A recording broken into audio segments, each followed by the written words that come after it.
of the season for the Trojans, as they're going to be hosting Iowa Wesleyan, someone new, a team new to the North Star Athletic Association.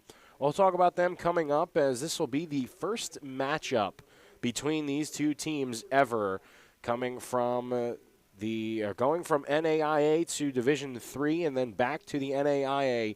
This is the first meeting between the Tigers and the Trojans, and it's coming up at 1 o'clock for today.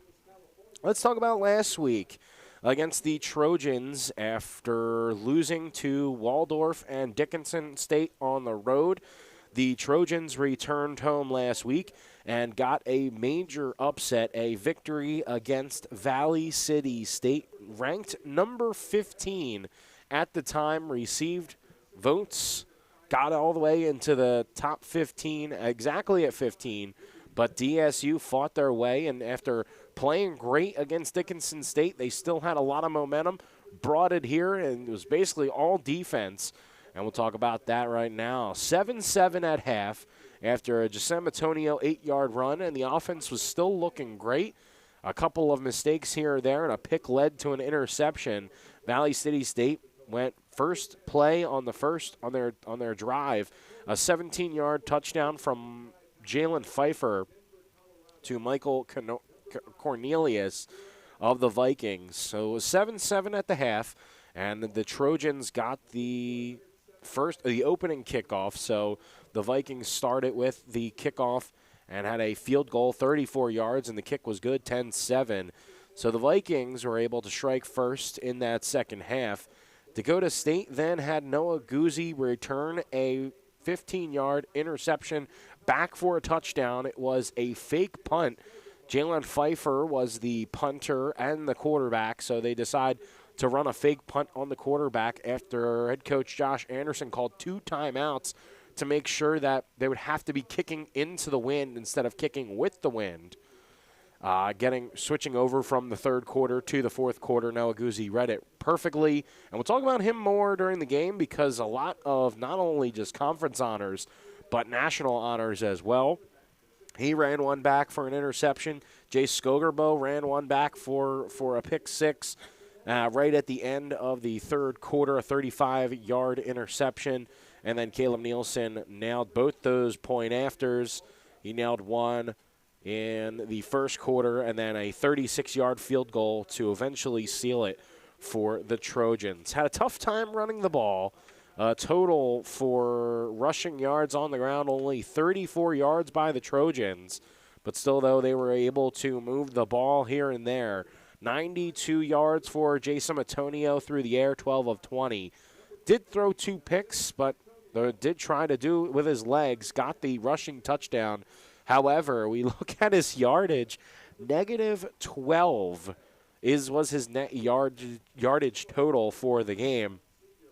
So he'll look to be in the positive for this one. But still, though, I think more importantly, he just wants to get a win for this Trojans team. Cooper McDermott, 28 yards on 3 receptions. And starting to really use the tight ends is the quarterback, Jason Antonio. 2 receptions for Travis Rebstock, 1 for Cole Siegfried. They've been majority using for majority of the time, they've been using them in the blocking game. But seeing them catch some passes and maybe pave the way now for this pass game to get going as well. 92 yards through the air last game for Jason Antonio.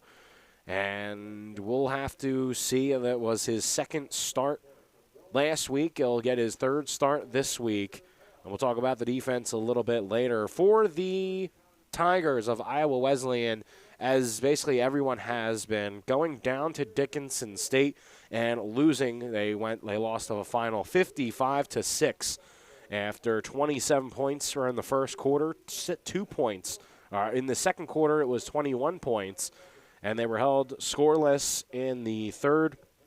Then another interception by Dickinson State made it 55. They were able to get 6 points off of a passing touchdown to Azavian McWilliamson. And so the Tigers are coming off of only a one-score performance from that offense, and we've seen it before. It's Dickinson State. There's nothing that you could really do. They are one of the top scoring teams in the conference, and showed it against an Iowa Wesleyan team that, just saw for the first time of how powerful Dickinson State is. We'll have to see how powerful the Tigers are against the Trojans here in Madison.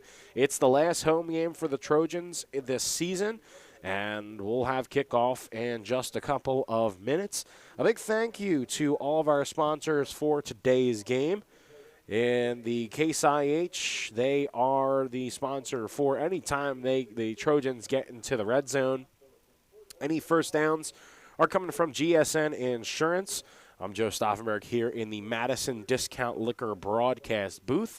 At halftime, it's brought to you by Wilbur Ellis. Mustang Seeds have our post-game show, and we'll also name our Taco John's play of the game.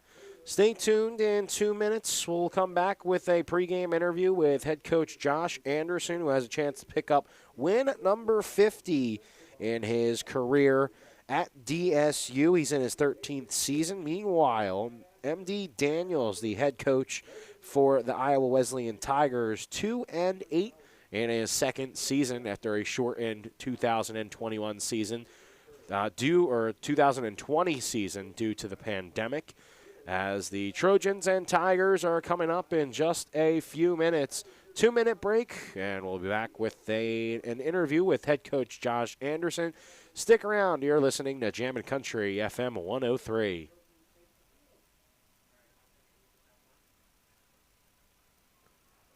Heartland Consumers Power District would like to wish the Dakota State Trojans good luck this season. This is Casey Crabtree, Heartland's Director of Economic Development. I'm excited to work with businesses here in Madison to help them grow and thrive. If you're looking to expand your business or in need of low-interest financing, give me a call at 256-6536.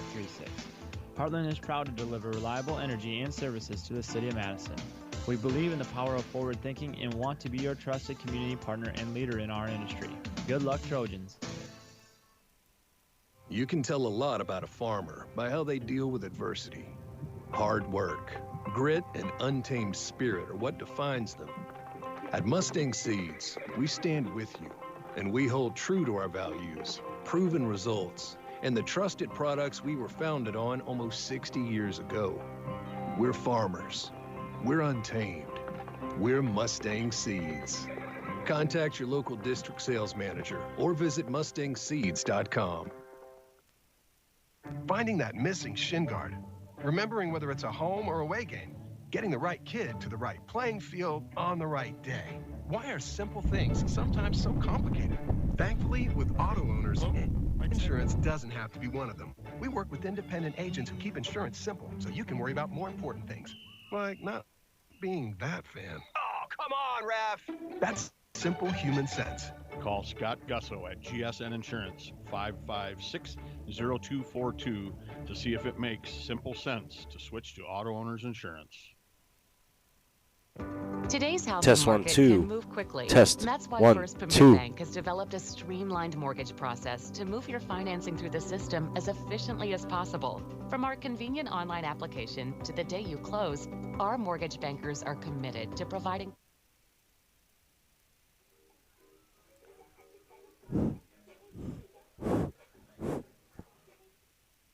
.com/home. First Premier Bank, member FDIC, equal housing lender. Joe Stauffenberg here with head coach Josh Anderson. Coach, we know that I feel like it's not necessarily a struggle, but maybe there's a couple of drives that have just stalled in the past in the first quarter and the second quarter. So we maybe knew it might be a slow start, and with adjustments and everything, it's a sizable difference of going from the first half to the second half with your team with the offense, and your offense came out in that, or your defense came out in the second half, put up the points, got the job done, and your team we're sitting here with one of the best upsets, one of the bigger upsets in recent memory for DSU. Yeah, one of the best ones I've ever had, that's for sure. I was maybe 6, 7 years ago, I think. I don't know, 5, where we beat Dakota Wesleyan to start off the season when they were rated number 16 in the nation, and so that was a big win, obviously. But this was a big one just because it was even a conference win and one that we desperately needed at the time after coming off of 2 losses with Dickinson State and Waldorf, and 2 games we really felt like we should have won. It's one of those situations where we just started challenging the guys, feeling like we're not close. We're already there. We don't need to talk about how close we are. We're already there. We just need to start believing it. We need to start playing that way.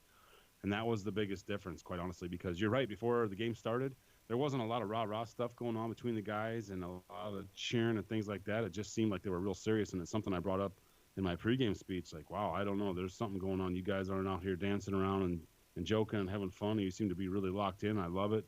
And that was the whole point of the entire week, was just our focus needs to be where it needs to be in order for us to have success against anybody, especially, obviously, an undefeated number 15 ranked team in the conference. And so, but that was the case. And then, offensively, we came out, scored that long drive, first touchdown that we got in the first quarter. And I thought, man, this is going to be a great day because our defense was playing already pretty well. And then we had a couple key turnovers, and one resulted in a touchdown. The other one, our defense held them out right before the halftime.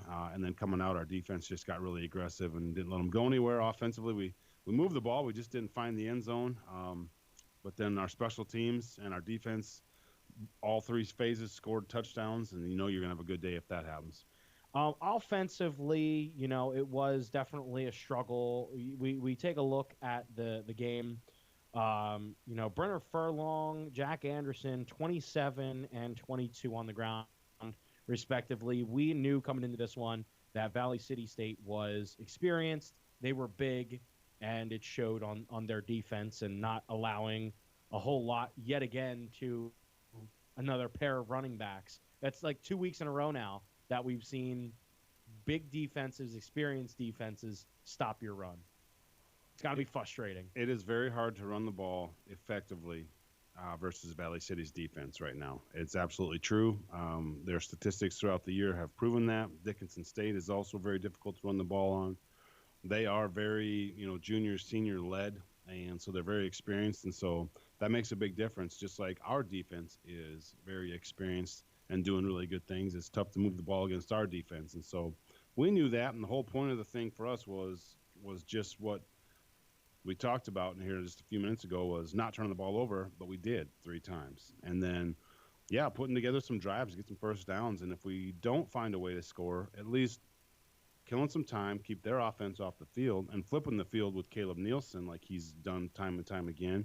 And, and keeping our defense in good situation for them to get a turnover and put our offense in a good situation, or score themselves, which ended up happening, both of those things. So, that's the game of football. You're not always going to score, but you want to make sure you get a few first downs, and if anything, get a good punt off, and then trust your defense and special teams.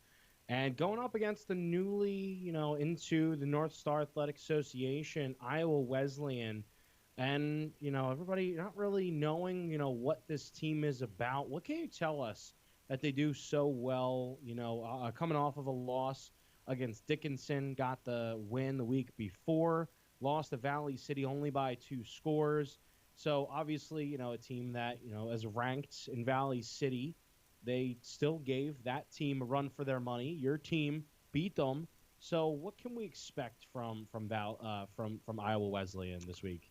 Iowa Wesleyan is a big play offense. They go up tempo, no huddle, and they try and wear you down that way. And so that's another reason why you really have to be too deep on your defense. So if you need to, and if you can have time, you need to be able to rotate guys in and keep them as fresh as possible. You really want to get them. You really want to win on first down with teams like this, because you want to get them backed up, and then you want to make sure that their third down situations are longer than they prefer, and then you got to be winning on third down. It's really important with these kind of teams. They've got a lot of weapons. They've got a lot of speed, and I think they're leading in some categories in the nation, or at least they were at one time. They're very, very fast, very, very capable, and they like I said, they have a very, very good up-tempo offense. Their defense probably, not as potent as their offense. I wouldn't say they're bad at all. They're really good. They're really athletic on defense as well. But, stopping the ball seems to have been some of their issues in the past, but running the ball has been an issue for us. So I'm sure they're feeling really confident this week about, their situation and coming in. But those are just things we have to worry about for ourselves. Try and establish the run, see if we can get that going, and obviously if we can't, we'll be ready for other aspects of the game. But we need to do a good job of coming out and getting on them early, like Dickinson State did. And as soon as they did, they kind of gave up. It looked like on film they shut it down a little bit, but they're more than capable, because when they played, I think it was Quincy, a Division II team, late in the game they were only down 2 touchdowns, and they only lost by 2 touchdowns to a very good defensive Valley City State team. So again, a very capable team. The first time that we've ever played them, and so it's nice that we play them late in the season, since we have enough film on them now to at least see what they're doing and seeing some of their tendencies. But it's still the first time we played them, still the first time they've played us. So I'm sure it'll be a really good game. Coach, thank you for your time, and good luck. I appreciate it. Thank you very much. You're listening to Jammin' Country FM 103. We'll be right back after this. Trust the licensed, insured, and guaranteed service of Bob's Electric in Madison. No matter if it's new or existing service upgrades, things like lighting, fixtures, and ceiling fans in farm, commercial, or residential areas, Bob's Electric can handle your electrical needs. They also offer 24-hour electrical emergency service. Bob's Electric serves Howard, Canova, Madison, and surrounding areas. Call 1-800-475-3006 and talk to your friends at Bob's Electric, serving Southeast South Dakota. Rusty and Wyman Funeral Chapel is honored to serve local and area families. Play. You're the visiting team. You can choose heads or tails. What's your call? Rusty and Wyman Funeral Chapel are committed to providing the highest quality of care and services for all families who are entrusted in their care. They pride themselves on taking the time to create meaningful, appropriate, personalized services. You guys will receive the football. Which end of the field do you want to serve in their time of need. Mark Rustan and staff at Rustan Wyman Funeral Chapel is here for you today, won the toss. Tomorrow, we'll be kicking this way to start the game. Good luck, gentlemen. And so we're back here on Jammin' Country 103.1 KJAM FM Madison. So the coin toss just happened, national anthem just happened, and we're only a few moments away here from the start of the final home game of the season for the Trojans. DSU with dark blue, or the DSU blue tops, DSU blue bottoms. Couple of players supporting pink socks, pink cleats. Marcus Van Bosch, a completely pink undershirt. They'll be kicking off first. Iowa Wesleyan, white jersey, black pants. Ready for this one. A little chilly this afternoon here in Madison.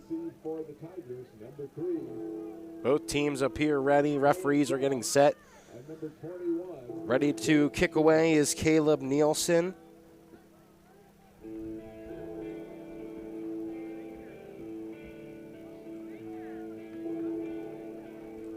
The senior punter kicker going from right to left. Receiving back deep to receive, James Sherman, Hezekiah Hunter, the two freshman returners. And Caleb Nielsen's kick and goes the other way and bounces on the 2-yard line into the end zone far side, and that will be a touchback. So the offense trots out to the field for the Tigers. Gavin Esquivel, the freshman quarterback from League City, Texas. He runs out there, trots out onto the field, along with Hezekiah Hunter, the freshman running back, the wide receiving core of Jaden Harris, Shamari Wilson, and Cy McWilliams, Killan Dove. And the first play from scrimmage from the 25-yard line and is pushed back. The defensive line does the job on first down and drives them back, and we're already seeing this quick hurry-up offense. The offensive line of Jaden Ridenour, Jesus Carabal, the center Justin Barnes, and Justin Benson, the right guard. It is a pass left side and to the far side of the field, complete on a quick screen pass. Complete to number 28, Cam Cole. Cam Cole, they're going to say, on the catch. The reception good for a few yards on second down. It was 2nd and 11. It was at the 24, bring it to third down. We're only 40 seconds into this one.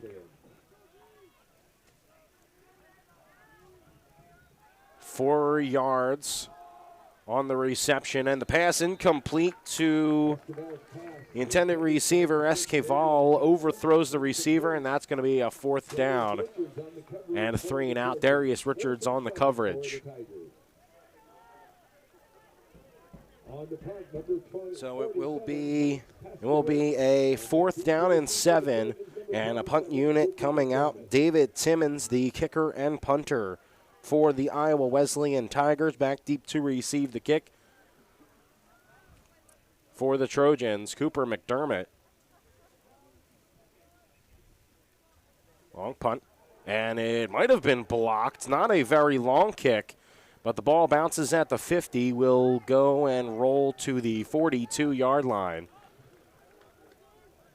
Ball is down at the 42-yard line. And the Trojans will take over on offense now after the 3 and out forced to finish out the Iowa Wesleyan offensive line. Julian Ramirez was the right tackle. So now the offensive unit for the Trojans, Jason Matonio, 12 of 20, 92 yards last game with 2 interceptions. Brenner Furlong in the backfield to start this one with 2 sophomores receivers and 1 freshman receiver. Here's a give to Furlong. It's a fake, and it's going to be thrown to Cooper McDermott on the flank, and complete, but a loss of about 3 on the reception. McDermott, one of the sophomore receivers, along with Deshaun Keel and Michael Hybertson. Travis Rebstock gets the start at tight end, the junior tight end from Redwood Falls, Minnesota. Mose Timoteo, the left tackle, making his 8th start. 7th start for Tucker Pell this year. Zach Rohrbach, the center, on an 8th start for right guard James McLean, and KJ Gentry making his 7th start. Here is Jason Matonio, and he gets sacked. Goes down. It was Kendall Parker, the freshman middle linebacker. Came in, didn't really get blocked, and Antonio immediately went down. Instead of taking the big hit, he'll just go right down. So here's a 3rd and 20 after it was a completion and a loss of 2 or 3. Now they're backed up and need 20 yards to make the first down play. Here's Antonio, the left-handed thrower. Will try to pitch it, and I believe the ball came out and picked up to the 10 to the 5. It's touchdown. A fumble recovery for Kendall Parker. A scoop and score for the Tigers. They're up 6-0 early on, 12:32 left to go in the first quarter. The line was collapsing. Antonio collapsed as well, and the ball came loose. Trojans didn't see anything coming, as Parker had nothing but green grass in his way. 6-0 the score. And come on to make the extra point. Fumbled snap. The kick was up, and it was nowhere close to being good. The kick there from, here's to be Jarius Evans, but the point after no good. 12:32 left to go. 6-0 the score. And we'll be back. The Trojans will be taking the kick, and they'll be receiving the ball when we get back here on Jammin' Country FM 103.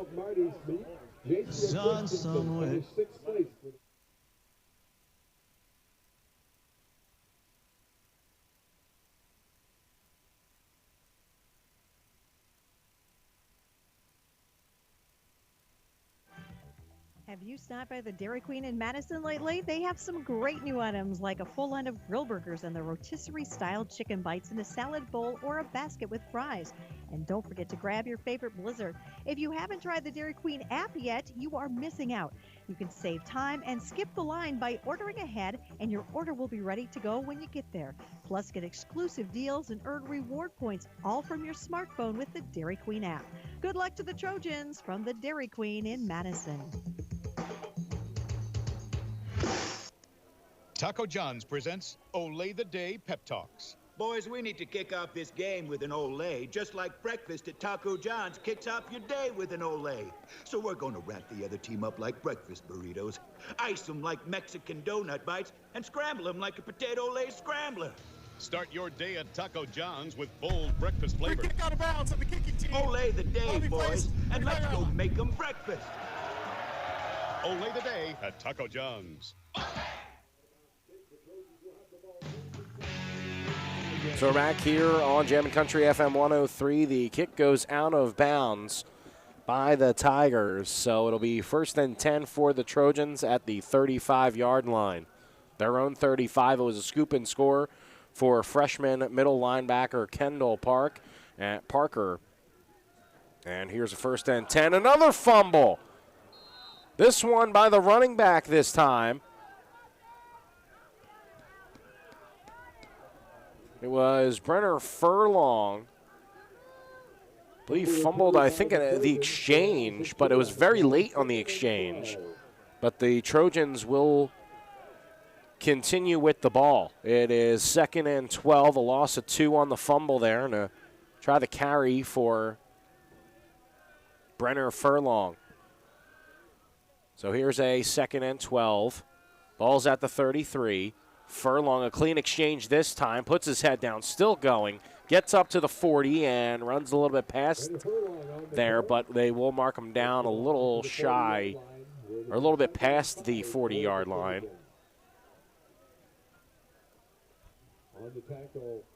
Cole Siegfried, the backup tight end, coming along with Austin Lake. Here's the defense for Iowa Wesleyan. Chris Hawthorne, the defensive end, with Ronquencio Koger, the other defensive end, the nose tackle Moses Eason. Amir Dunn, outside linebacker, as it's a handoff to Furlong. No, it's going to be a fake, and Antonio's still running. He's still going, got the first down. The offensive line pushing him, and they got the first down at the 46, and instead kept the feet moving, goes to the opposite side of the field for the 46, right up the middle, right up the gut. That's a GSN Insurance first down. Brought to you by GSN Insurance of Madison. No account is too big or too small. They like them all. Linebacking group of Amir Dunn, Chance Colby, Kendall Parker, who's got a sack, now a fumble recovery and a touchdown.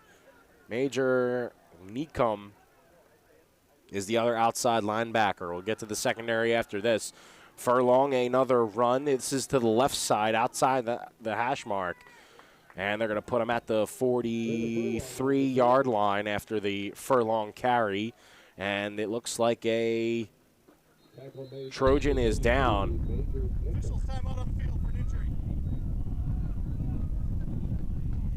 For the Trojans, that is Mose Timoteo.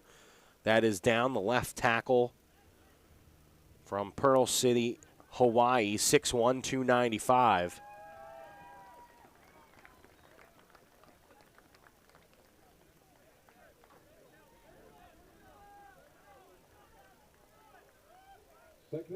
And so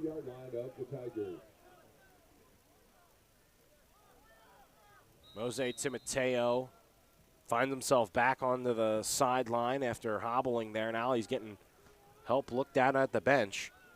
It's a 2nd and 6 after a 4-yard gain from Brenner Furlong.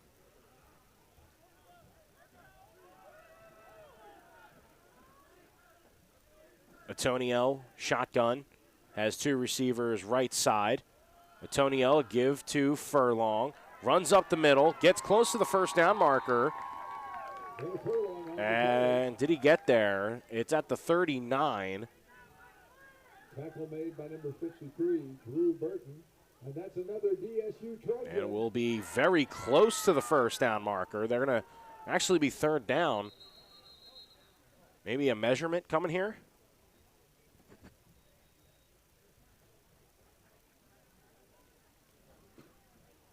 Referees collapsing onto the ball, wanting to maybe figure out where to spot this next one. Jaheim Hampton, the cornerback, along with Caden Henley, the free safety, Joseph Pace, and Jakeem Brock, the strong safety.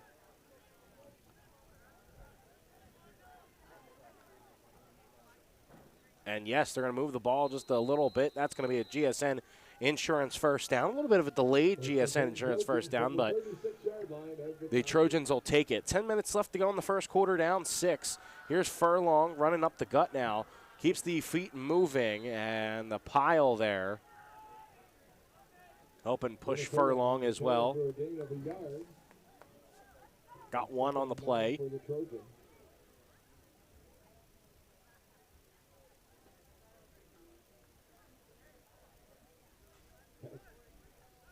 Tackle made by number 33, Major Nickham. Nickham on the tackle. 2 receivers left, 1 to the right for Antonio on a 2nd and 9. Furlong still the featured back.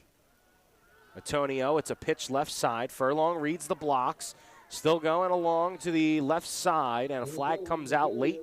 Sits at the 30 as Furlong sits at the 31. Scratch that, the 32. Time is stopped at 9 minutes, 11 seconds left with a penalty marker. Holding, number 13 of the offense. 10-yard penalty for small foul. We're in 2nd down. So a penalty on the Trojans, a hold.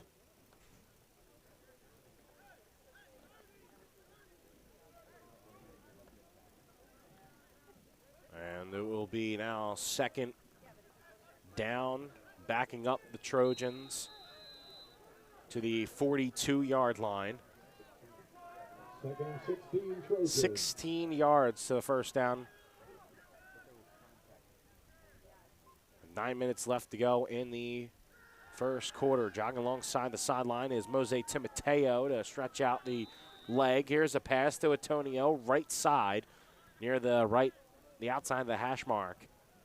Antonio's pass complete. And will be complete right side. Number 5, Austin It's Lake, the freshman, who didn't have anything against Valley City State last week, gets a nice reception there for his first of the game.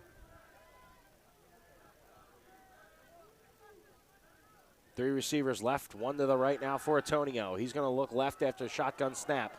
Antonio still looking, tries to go deep, finds McDermott, but overthrows the receiver. And incomplete. Had him wide open and just overthrew him. It'll be 4th and 11 at the Tigers' 37.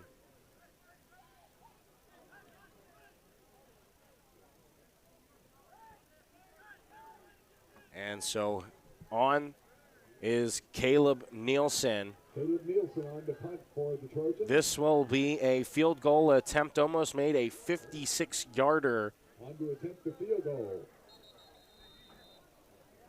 Last week, and a timeout is taken by the Trojans. First charge, timeout of the half. So we'll come back after a 30-second break, after the Trojans take one and think this one over. It's the first one of the half.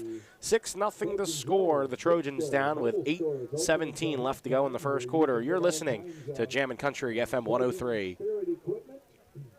Heartland Consumers Power District would like to wish the Dakota State Trojans good luck this season. This is Casey Crabtree, Heartland's Director of Economic Development. I'm excited to work with businesses here in Madison to help them grow and thrive.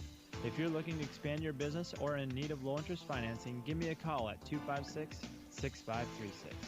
Heartland is proud to deliver reliable energy and services to the city of Madison. We believe in the power of forward thinking and want to be your trusted community partner and leader in our industry. Good luck, Trojans.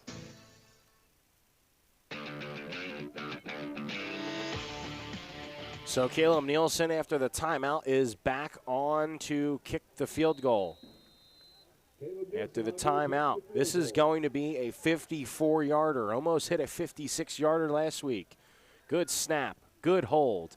The kick is no good. Just short once again. Short last time and hit the crossbar. He's short this time. It was a good snap by Alexander Maxey. A good hold by Cooper McDermott and just couldn't get there. And so, once again, Caleb Nielsen very close to hitting a 50-plus yarder here at Trojan Field and just didn't have enough leg under that one. So it's a 1st and 10 at the 37, a takeover by the offense of Iowa Wesleyan. Eddie Fritzler, Devontae Murphy, and Connor Tortson on the defensive line. With a run play left side, the first one of the drive for the Tigers. On the carry for the Panthers, number 23, Hezekiah Hunter, brought down by number 30. Hezekiah Hunter on the carry. It was only a 1-yard gain. Another hurry-up offense play here for the Tigers.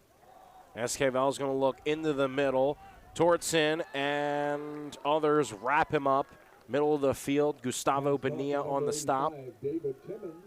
Timmons, with the reception, middle of the field. So 1 yard on the run, first play of the drive. The second play of the drive gets 2. It's now 3rd and 7 from the 40-yard line of the Tigers. Here's the quarterback, another throw, and it's completed. Timmons, middle of the field. A tackle made by Sakamoto, but before it's too late, they flip the field, go from the 40-yard line to about the 35. And that's going to be good enough for a GSN Insurance first down, gain of about 25 on the play. Hurry up offense for the Tigers. It's another give to Hunter, and he's blown up behind the play. So after they get in the GSN Insurance first down, a run goes left side, and it's a loss on the run from Hunter.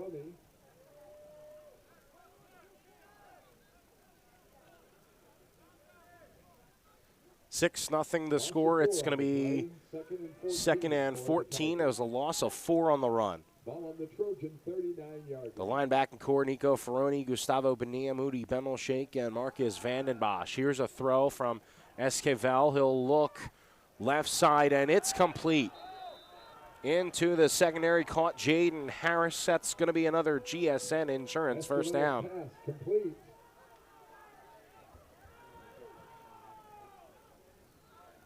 We're already past halfway. We're approaching 6 minutes left to go in the first quarter. Here's the pass left side. Wrapped up only a few yards past the line of scrimmage. It was Harris again on the catch. On the tackle, Jay Skogerbo. Skogerbo on the tackle. He had an interception and returned for a touchdown of 35 yards. Here's Esquivel, inside handoff, and good for about 2 on the play. Number 23, Hezekiah Hunter on the run. Hunter a carry yet again. Gustavo Bonilla, number 24, Nico Ferroni.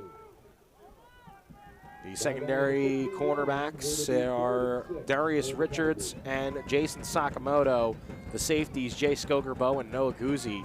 Here's a fade to the end zone, and it is flag out. Did he make the catch? Yes, he did. Esquivel's pass complete to number 6, Damian Tanalis, but there is a flag on the play. Damian Tanalis, the sophomore receiver, caught for a touchdown. The flag more than likely is going to be against Darius Richards for interference. Pass interference, number 9 in the defense. Penalties decline. Play results in a touchdown. And that's going to be another 6 points put up from Iowa Wesleyan. 12-0 the score, 5 minutes, 6 seconds left. They're going to go for 2 receivers, 2 to each side. And back with the quarterback, Esquivel. They'll look left. And he's going to go down, courtesy of Marcus Vandenbosch. A sack, and the quarterback is taken down, but not before the score from the Tigers. It's now 12-0, and the Trojans once again will be receiving the ball. They don't get any points their last time out. 5 minutes and 6 seconds left when we get back. You're listening to Jammin' Country FM 103, back in 30. You can tell a lot about a farmer by how they deal with adversity. Hard work, grit, and untamed spirit are what defines them. At Mustang Seeds, we stand with you, and we hold true to our values, proven results, and the trusted products we were founded on almost 60 years ago. We're farmers. We're untamed. We're Mustang Seeds. Contact your local district sales manager or visit mustangseeds.com. And we're back here on Jammin' Country FM 103. Joe Stauffenberg here with you. And is the kickoff attempt as the ball fell down. Score 12-0, 5:06 left to go in the first quarter.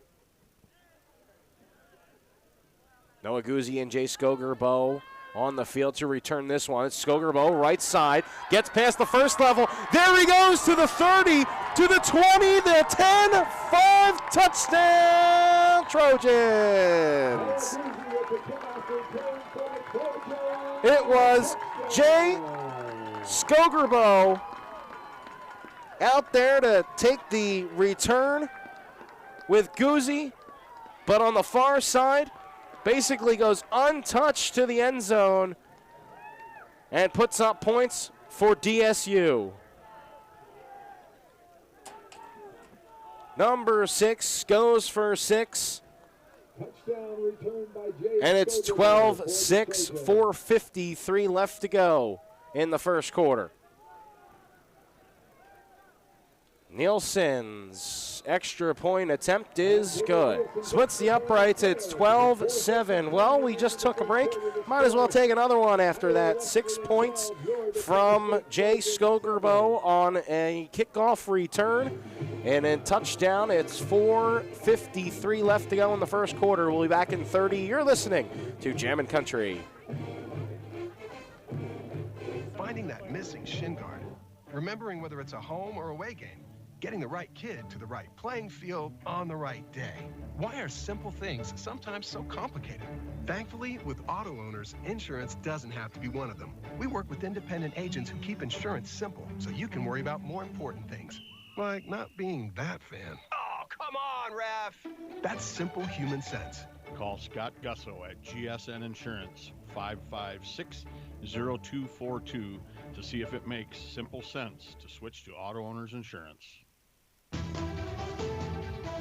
Back here at Trojan Field with a kickoff from Caleb Nielsen. They're going to let this one go into the end zone for a touchback. If you just missed it, one of the most exciting plays in football, a touchdown kickoff return. It was from Jay Skogerbo, had an interception, ran back for a pick six last week of 35 yards and gets a run back for a touchdown, 81 yards to the house. So here's the offense for the Tigers. It's a pass left side incomplete from Esquivel, trying to go to Kalan Dove. Intended for number 3, Kellen Dove. Coverage on the play by number 23, Jason Sakamoto. And so you see Skogerbo back out there on defense. Not only a crucial part of defense, but might see him in the future now for running back kicks, as that one's going to be swallowed up by number 3, Gustavo Bonilla. A run inside, and Hunter goes nowhere. That will bring up third down. Actually lost a yard on the play, so it's third down and 11. Big stance needed here for defense. Could force another 3 and out. This would be the second of the game. SK Vel looking around. 3 receivers to his right, 1 to his left. 12 on the play clock. They got to the line very quick, and they run this hurry-up offense. It's a pass left side and incomplete. Esquivel's pass intended for number 6, Damian Tanalis. Tanalis That's 4th down for the Tigers. on the intended play, on the intended pass there from SK Vel. And now bring up 4th down. On the punt for the Tigers, number 47. Now 2 of 5 on 3rd down after Paskowitz. Cooper McDermott back deep to receive for the Trojans. DSU forces another punt here. Running it back, McDermott. Low snap, brought back up. And once again, not a good one. Ball is going to be downed at the 45. And the punt is down. The punter from David Timmons. Take over, 1st and 10.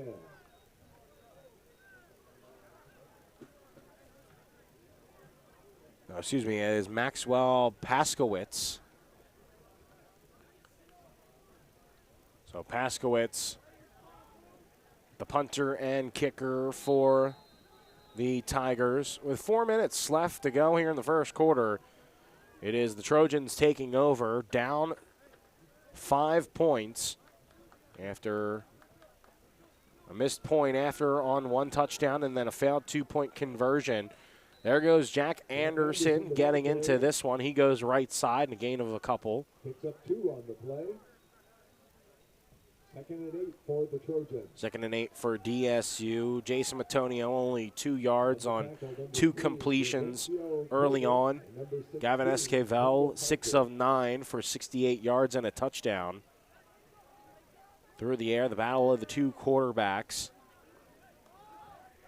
Still here in the first quarter, 3:25 left to go. 2 receivers dropped out left side, 1 to the right. Anderson in the backfield. It's a give to him yet again inside, and he gets up past the pile at the line of scrimmage, very close to the 40-yard line, but need to get to the 35 for the first down. On the tackle. Gain of 2. 2-yard gain. You need 6 to get the first down here on 3rd. So a good little couple of plays to start this drive, but might need something a little bit longer here on 3rd down. It's 3rd and 6 from the 46. Antonio looks in the middle of the field and off the hands of his intended receiver, Deshaun Keel. Had him wide open inside, and that's going to bring out Caleb Nielsen. So Nielsen on to punt. We saw him try a 50-plus yarder earlier. Instead, now a punt is probably the smarter move. You were a little bit closer to things when you had that opportunity and had that chance the first time. 241 with a Caleb Nielsen punt. This one is very high, but a little bit deeper than what Nielsen would have liked, and it goes way into the end zone, almost to the back of the end zone for a touchback. So back out comes the defense, which includes Jay Skogerbo, who had an interception return for a touchdown. Last game had a kickoff return for a touchdown, but also brings out Noah Guzzi, who had 1 interception against Waldorf, 2 against Dickinson State, and 3 last week against Valley City State. Not only was he the conference defensive player of the week, but he was also the NAIA defensive player of the week. This run good for about 4 or 5, going left side for Hunter. Guzzi was, or is, 1 away from tying the all-time school record of 18 interceptions. He's got 17 with 6 just coming in the past 6 games, or 3 games. Here's a run right side now, and a big hit laid on.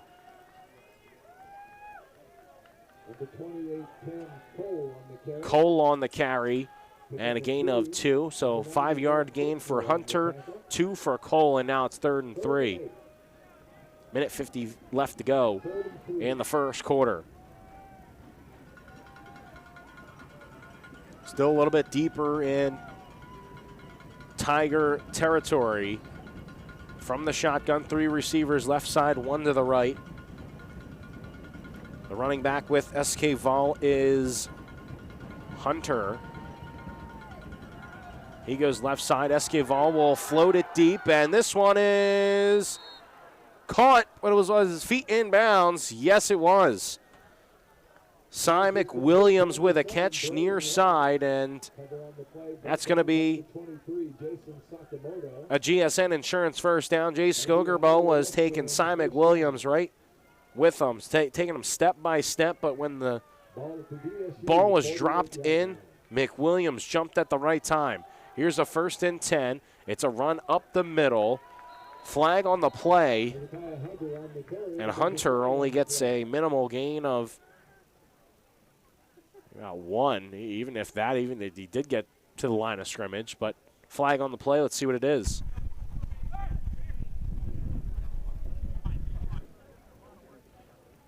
Formation on the offense. Too many men in the backfield. Penalties decline. 2nd down. So basically an illegal formation penalty set. For the Panther Tigers following the penalty. And it is with a minute left.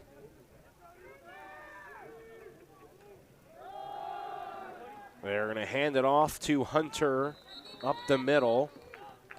And it was 2nd down and 10. They get 3rd down and 10 now. Timeout, Dakota State. It's their second Timeout called by the Trojans. So I believe we think this chess match yet again with punting and the wind and with everything. This would be an opportunity for the Tigers to punt into the wind if stopped on 3rd down. We'll take a 30-second timeout, the second charge timeout of the half against the Trojans. You're listening to Dakota's Jammin' Country FM 103. Once again, we'll be back in 30. Today's housing market can move quickly, and that's why First Premier Bank has developed a streamlined mortgage process to move your financing through the system as efficiently as possible. From our convenient online application to the day you close, our mortgage bankers are committed to providing personal and responsive service. We want to make your home happen by making the mortgage process as easy as possible. Apply online at firstpremier.com/home. First Premier Bank, member FDIC, equal housing lender. So here's a 3rd down for the Trojans. Down 12-7. SK Vol, 3rd down and 10. It is complete middle of the field and good enough for a 1st down. Finds his receiver once again, Jaden Harris. The freshman receiver had 1 reception for 29 yards last game against Dickinson State and has his 3rd already. Had 22 yards going into that last play. Another hurry-up situation for the Tigers. SKVL gives, and it's Cole on the run. At 8 rushes, 59 yards last game, short on only a 1-yard gain on the play after the completion on 3rd down. Harris has got now 3 receptions for 32 yards. We're at 5 seconds left in the quarter. Nobody's in a rush. And that will do it for the first quarter. So the score is 12-7. The only score for the Trojans, it was that kickoff return for a touchdown. And the Trojans will be back out on defense for a 2nd and 9 as we go to the opposite side of the field. Stick around. We'll have more coverage of Trojans football coming up in 1 minute. You're listening to Jammin' Country, FM 103. Trust the licensed, insured, and guaranteed service of Bob's Electric in Madison. No matter if it's new or existing service upgrades, things like lighting, fixtures, and ceiling fans in farm, commercial, or residential areas, Bob's Electric can handle your electrical needs. They also offer 24-hour electrical emergency service. Bob's Electric serves Howard, Canova, Madison, and surrounding areas. Call 1-800-475-3006 and talk to your friends at Bob's Electric, serving Southeast South Dakota. Rusty and Wyland Funeral Chapel is honored to serve local and area families in their time of need when experiencing the passing of a loved one. Mark Rustan and staff at Rustan Wyland Funeral Chapel are committed to providing the highest quality of care and services for all families who are entrusted in their care. They pride themselves on taking the time to create meaningful, appropriate, personalized services for each and every family they serve in their time of need. Mark Rustan and staff at Rustan Wyland Funeral Chapel is here for you today, tomorrow, and in the future. And Damian Tanalis, the intended receiver on the play on that 2nd down and 9, incomplete right at the goal line. Great defense there by the secondary to break it up. It's 12-7 the score. The Tigers of Iowa Wesleyan have the lead, and they have a 3rd and 9 here from the Trojans 30. The pass near side caught from Tanalis, and it will be complete right before the 20-yard line. Needed 9, got about 10, and that's going to be a GSN Insurance first down. So another 3rd down, and I think that's then the problem for the most part all year. Number 1 is the slow starts for the offense, but 2 trying to get off the field on 3rd down. Here's a run left side outside the hash marks, gets close to the 15-yard line, and hops out of bounds. It is Hezekiah Hunter. Benelshake with a push out there, and it is now a 2nd and 4 after the gain of 6 yards from the running back. Good mix of Hunter and Cole.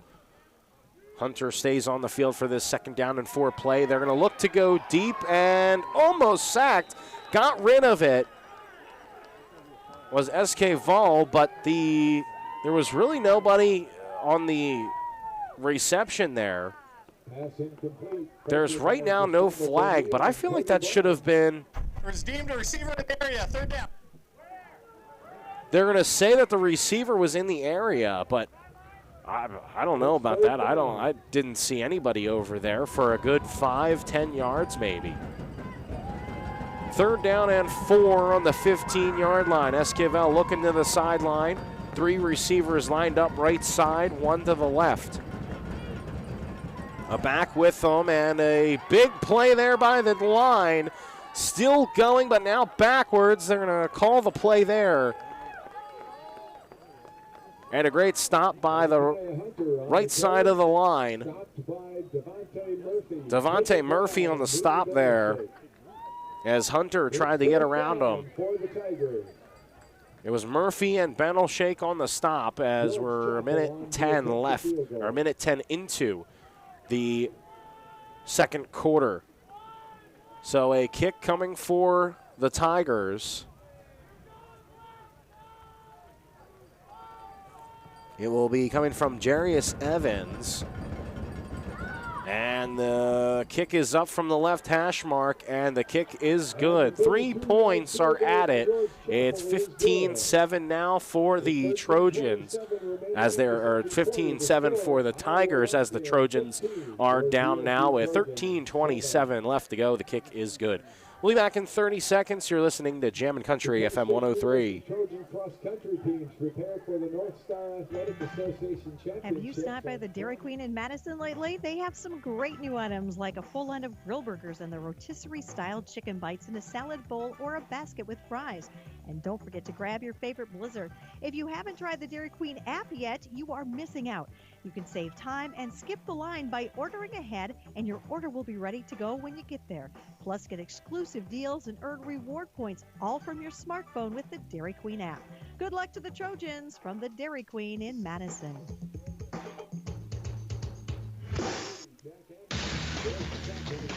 And we're back here on Jammin' Country FM 103. The score 15-7. 3 points were put up by the kicker out there now. It's Evans, and he'll boot this one away. Very short kick, and it is caught near side, and only about 7-8 yards return. Mathis on the catch and return for a couple. With 13:22 left to go, the offense getting back onto the field. Jason Matonio, 2 yards so far through the air, complete 2 of 4. It's been all run game from Brenner Furlong, 5 rushes, 16 yards. Let's see what they can do here in the second quarter. First time touching the ball. It is Anderson, however, in the backfield. Play action. Antonio looking deep. Finds Lake and caught middle of the field and is down in Tiger territory. It's a big play to get into the Iowa Wesleyan side of the field. It's a GSN Insurance first down. Crossing the 50, and that's a good play for the first one of the drive. So it's now on the 43-yard line of the Tigers.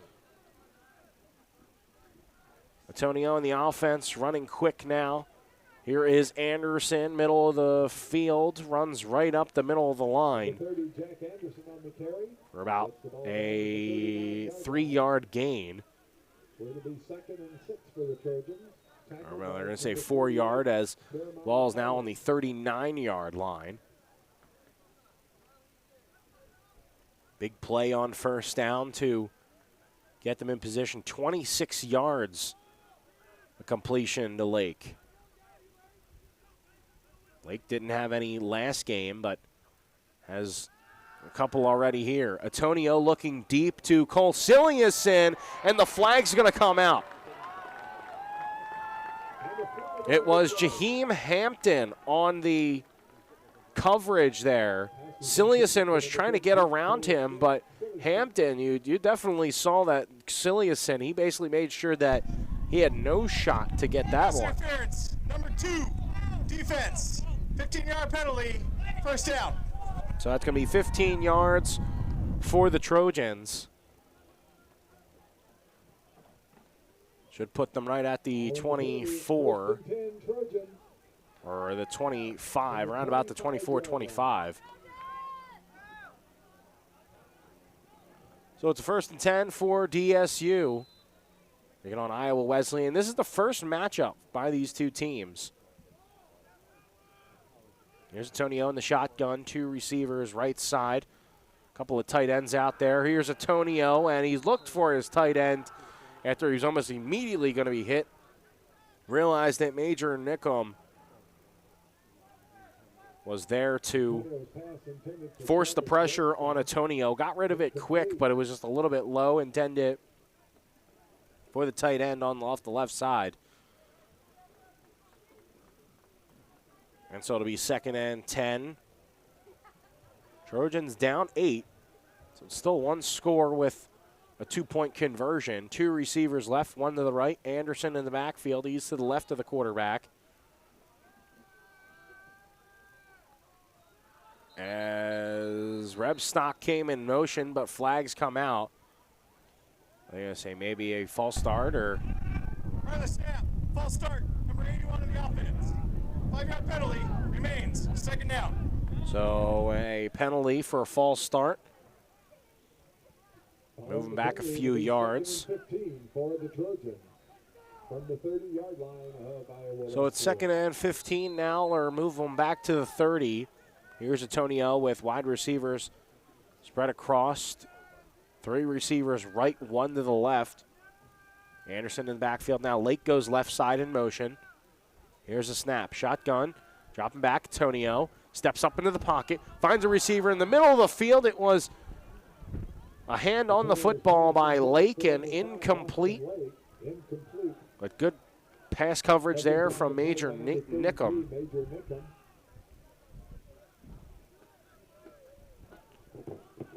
And so that will bring everything to 3rd down and 15. And it will be tough. It would be kicking into the wind by Nielsen for a field goal.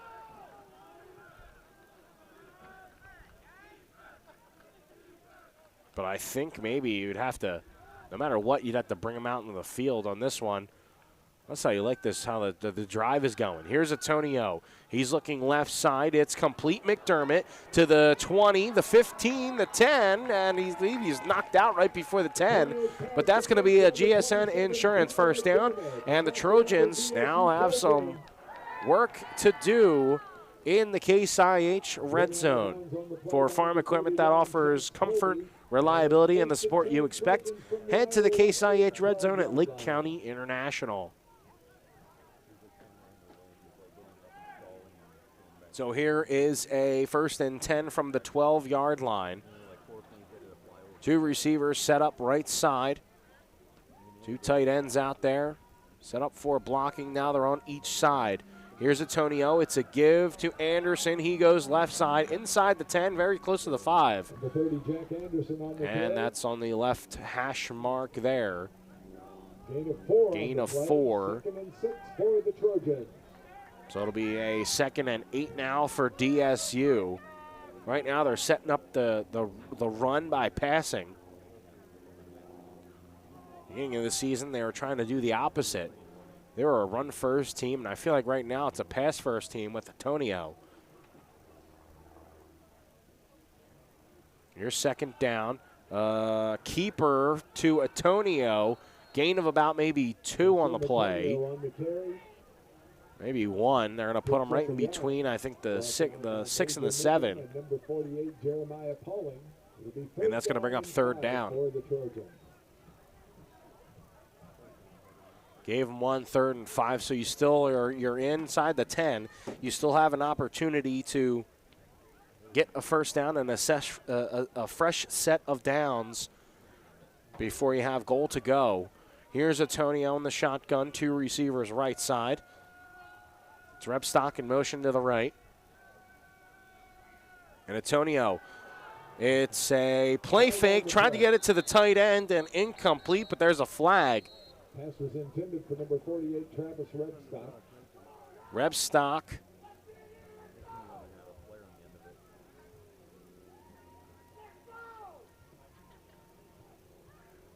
As Antonio's looking to the referee, he threw it immediately, so I'm thinking right now it might be on the Tigers. Encroachment, 52 defense. Line up in the neutral zone. Half the distance to the goal remains 3rd down. So it is on the Tigers, and now we're getting closer to the goal line. You're about a yard short still of the first down marker. And so you get to run this 3rd down play over again. It's 2 receivers right side with Anderson in the backfield with Antonio. 2 tight ends set. Both on the right side. Here's the snap to Anderson. Anderson, I believe, got the yard. He'll be very close to the goal line. They're going to mark him 2 yards short. I believe that's going to be a first down. At least it should be. Yes, it is. It's a GSN Insurance first down. Anderson, it's so tough to see, when you're right in the middle of that pile. Result of the play was a first down. We have timeout, Iowa Wesleyan. First charge, timeout. And Iowa Wesleyan is going to call a timeout as we're under 10 minutes left to go here in the 2nd quarter. So we'll take a snap off as well. That's the first charge timeout for the Tigers of Iowa Wesleyan. We'll get back in 30 seconds. You're listening to Jammin' Country 103. Taco John's presents Olay the Day Pep Talks. Boys, we need to kick off this game with an Olay, just like breakfast at Taco John's kicks off your day with an Olay. So we're going to wrap the other team up like breakfast burritos, ice them like Mexican donut bites, and scramble them like a potato Lay scrambler. Start your day at Taco John's with bold breakfast flavors. Olay the day, boys, and let's go make them breakfast. Olay the Day at Taco John's. So first charge timeout and taken by Iowa Wesleyan. Defense will come back out in the field on a long drive for the Trojans. Right now, 8 plays, 67 yards. And it's 1st and goal. 9:56 left to go here in the second quarter. Here's Antonio with 2 receivers left side. It's a give to Furlong, and I believe they're going to mark him at right back at the line of scrimmage. From Dakota Wesleyan will sit out 1 play for helmet coming off. Ramirez on the tackle, and it will be a no gain, and that will bring it to 2nd down and goal.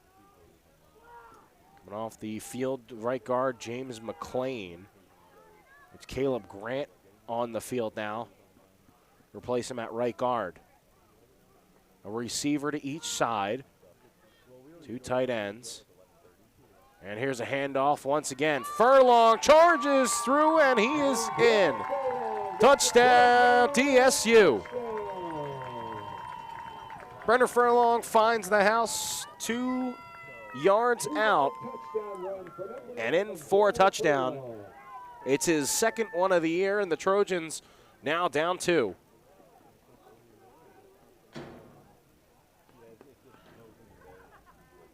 And they're going to line up for the 2-point conversion.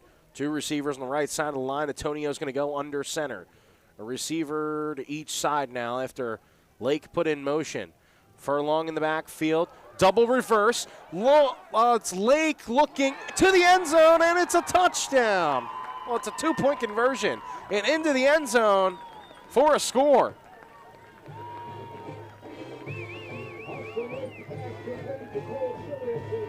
Cole Cilliason catches the ball from Austin Lake, and that's a 2-point conversion.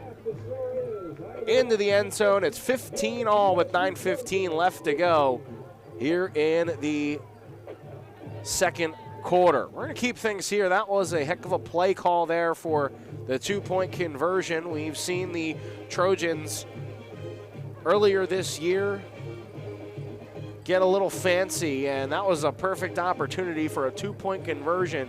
You still got 9 minutes and 15 seconds left to go in the second quarter, so more than likely you're going to get another chance at it. You're also going to get the ball in the second half, so that was a perfect opportunity for the Trojans to try that play. Called a touchdown. Got so excited that the ball was finally through. It was Lake who I think was looking for Antonio, couldn't find anybody. As the ball, a kick will be bounced right inside the 20-yard line to the far side, taking it up and will be knocked out of bounds right at the 45. Brought back by Sherman on the play. Good kick return. And it will be 1st down and 10 from the 45, their own 45. It was a pitch from Furlong. The pitch back to Lake. Lake was looking left side, and here's now S.K. Vell. He'll try to get back to the 45. He cannot. He's literally drugged back by Tordson and Fritzler. Loss of 1 on the play, 2nd and 11 for the Tigers. So on the 44 now, it's 2nd and 11. 8:40 left to go. Hurry up offense. Esquivel, 2 receivers each side. He's going to look long. Finds his receiver, caught now, driving to the far side. Slips, falls down. It was Harris. And it's a long 1st down picked up. Number 18, Jaden Harris. So Harris, another catch, another GSN Insurance 1st down. Harris, his 4th reception of the game, and completely flips it. They're now at the 23-yard line of DSU. This is what they like to do. Quick fires, quick strikes, and that one's another catch. Esquivel hooking up with Dimitri Rodriguez. Escobar's pass complete to number 12, Dimitri Rodriguez. 8:05 left Number 6, Jay Skogerbo. in the second quarter. First and 10 now after another GSN Insurance first down. You can call Scott and Nancy Gusso today at GSN Insurance.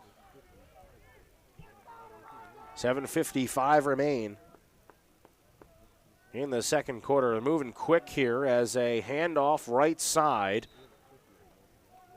We've seen them go in the pass game from Cole this time. Well, we've seen the pass game on this drive, only a couple of plays, but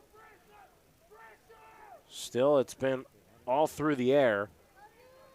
They go ground on that last play for a yard. Here's Esquivel going back to the air. Finds Rodriguez again, and he's knocked out of bounds before the 5-yard line, about 2 yards short of there. Richards on the push out of bounds. 7:15 left to go in the second quarter, in the first half. So it brings up now 3rd and 5 after the gain of 4. Another third down attempt here to get the Trojans offense back to the field. Here's a handoff up the middle, past the 5. Might have been past the 4 as well. Cam Cole with the rush. Number 93, Devontae Murphy. Are they going to mark him a yard short, though? He ended up on the 4-yard line. That's what you need for the first down, but they're going to mark him at the 5. Fourth down. So here's 4th. 4th down and 1. Esquivel in the shotgun. It's Hunter to his right. 3 receivers right side, 1 to the left, and a flag comes out. It's going to be a false start. Prior to the snap, false start, number 4, the offense. 5-yard penalty remains. 4th down. And it was Shamari Wilson, the senior wide receiver, jumps off sides. And it's 4th and 6 now, with about 6 minutes remaining in the second quarter. The offense staying out in the field. They want to get this first down. They think they're, all right, a good drive here. Let's cap it off. You need 6 yards to get to the first down marker. Esquivel drops back. Tortson was there, and a big hit knocks the ball loose from Hunter, and incomplete. I believe the ball was already getting out of the way, but just to make sure, Gustavo Bonilla makes a great play on the ball just to make sure. Falls incomplete, and now it's Trojan ball.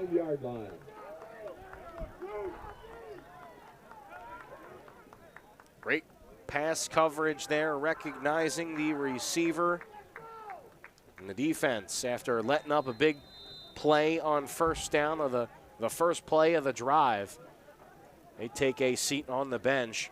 So about 5 minutes and 47 seconds left. Here's the offense of DSU.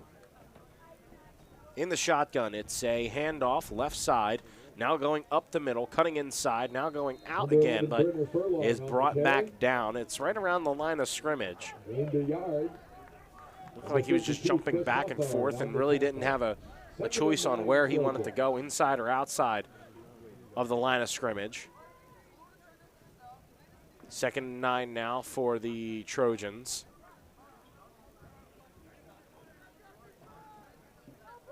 Two receiver set left side, 1 to the right.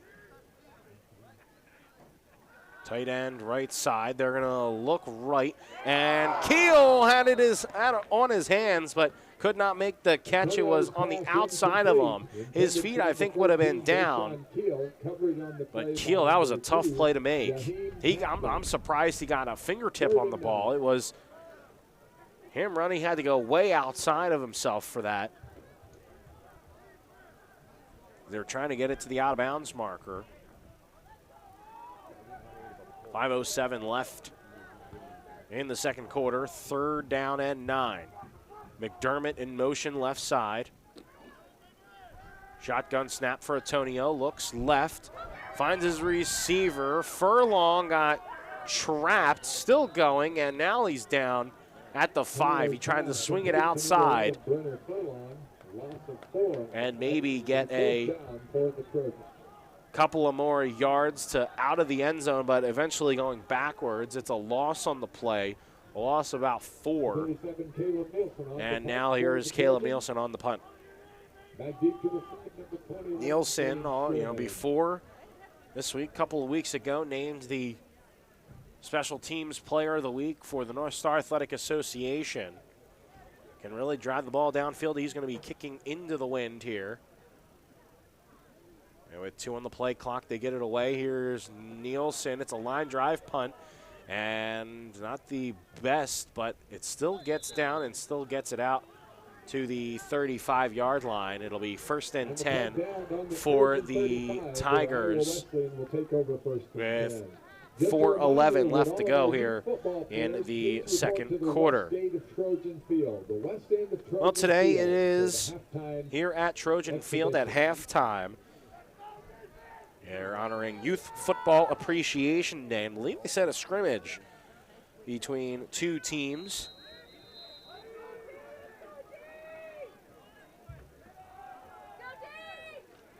So first down and 10 at the 35. It's a run right side, and stopped was Cole right at the line of scrimmage, and no gain on the play. Loss of 2 on the play, 2nd and 12 for Iowa Wesleyan. I'm going to say loss of 2 now. So here's a second down play. Esquivel looking right side with 2 receivers each. He's going to now look left with the pass, and it's incomplete, falls to the turf. Was trying to get it to Dimitri Rodriguez, who has gotten 2 quick receptions on the last drive, and it was the Tigers unable to capitalize on a big play on the first play of the drive. I think that 4th down false start penalty also hurt them. Here's 3rd and 12 now. They're going to go to the 20 with the pass, and it's incomplete. Try to get it to Tanulus. I know they tried to get it to Shamari Wilson. Wilson, who is the one that jumped on the false start penalty on a 4th and 1, made it a 4th and 6. That's how the Trojans took over, but they're going to go for it. Esquivel in the backfield. He's the only one there. 2 receivers left side, 2 receivers right side. Esquivel will look at the clock. They're going to let it drain down, and timeout. Iowa Wesleyan. Timeout is called. So Tigers will call their 30-second timeout, their second one of the half. Each team with 1 timeout left. We'll take a 30-second break here as well. You're listening to Jammin' Country FM 103. Heartland Consumers Power District would like to wish the Dakota State Trojans good luck this season. This is Casey Crabtree, Heartland's Director of Economic Development. I'm excited to work with businesses here in Madison to help them grow and thrive. If you're looking to expand your business or in need of low-interest financing, give me a call at 256-6536. Heartland is proud to deliver reliable energy and services to the city of Madison. We believe in the power of forward thinking and want to be your trusted community partner and leader in our industry. Good luck, Trojans. Back here on Jammin' Country FM 103, Joe Stauffenberg here with you in the Madison Discount Liquor broadcast booth. And the Trojans on defense are facing a 4th and 12 from the offense of the Iowa Wesleyan Tigers, and a bobbled snap, but a flag immediately is drawn and whistles as well. We got a snap infraction, number 55, White. 5-yard penalty. And it will be on the offense. So it's Justin Barnes. They said snap infraction.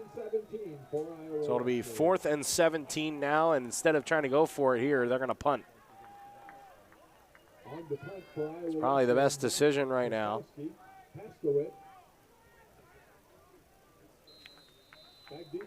On to punt is Maxwell Paskowitz. The punt returner for the Trojans, Cooper McDermott.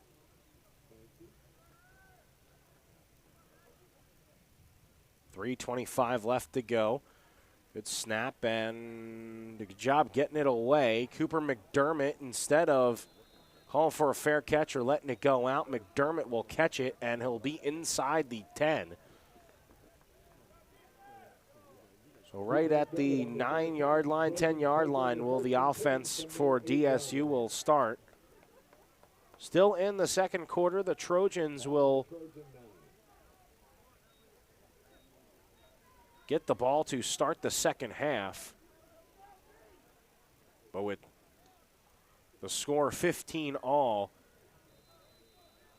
you think Trojans want to score here and then start the second half with the lead. They're going to need to go 91 yards to do so.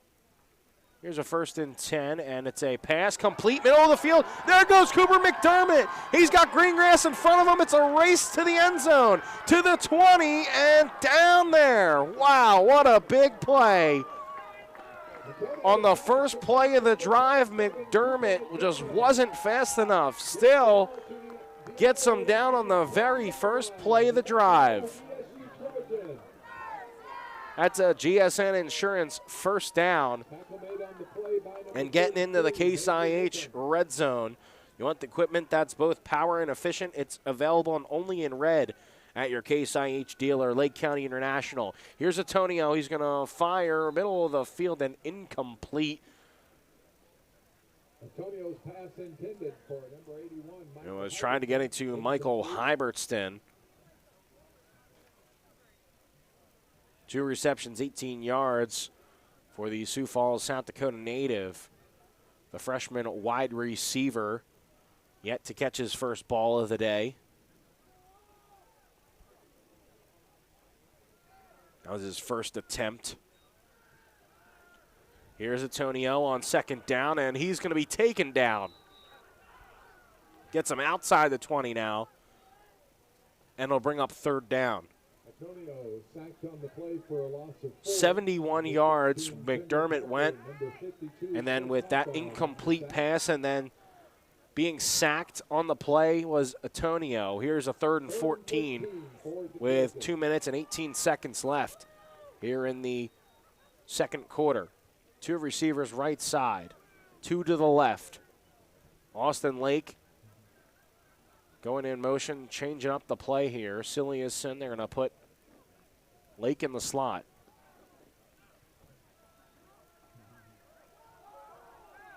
Here's Antonio, dropping back.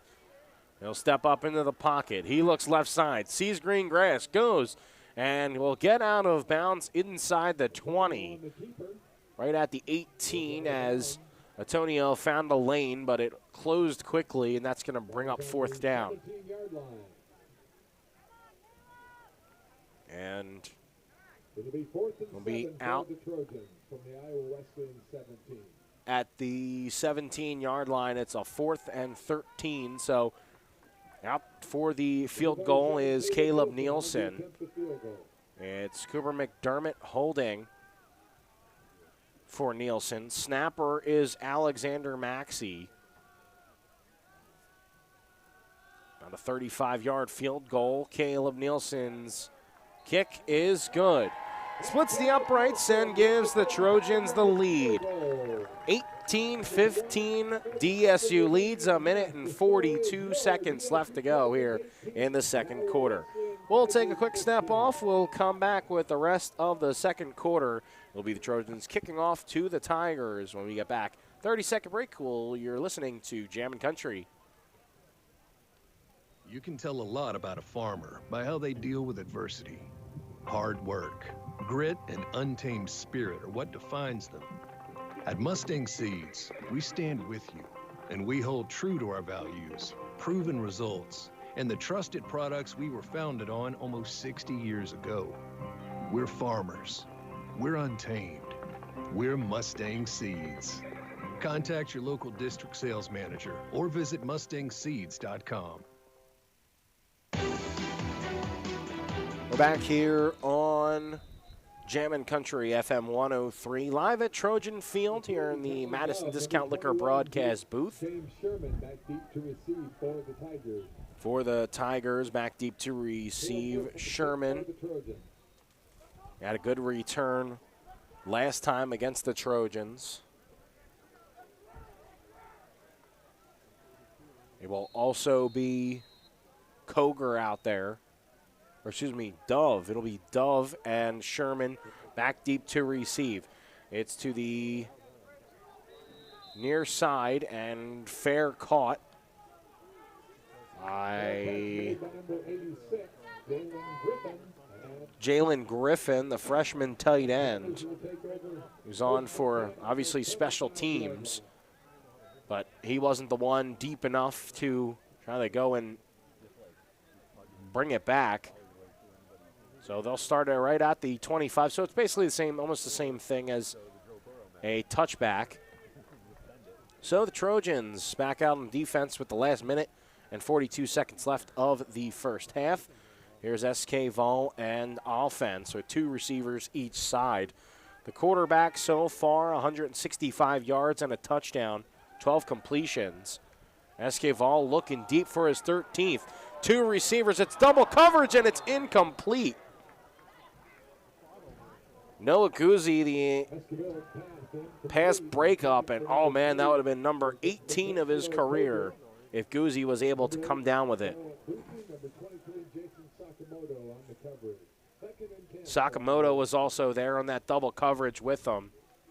An incomplete, now 12 of 21 for the quarterback. 1 minute, 34 seconds left. Here's a 2nd and 10 from their own 25. SK Vol looking right side, and the ball went left side. They were trying to go inside to Harris, the freshman receiver, who's got 4 receptions for 70 yards today. Went incomplete, so quarterback, wide receiver not on the same page, and it's 3rd down and 10. The Tigers with another 3rd down. Converting 50% today, 5 of 10. And here's a quick screen to the running back. Getting past in a broken tackle. It was Hunter on the catch and run. But did he go out before the... He did go out before. It's 4th and 1 now. And let's see what the Tigers are going to do here. Right now, looks like the punt unit coming on. So it's Guzzi back deep to receive right now in punt formation.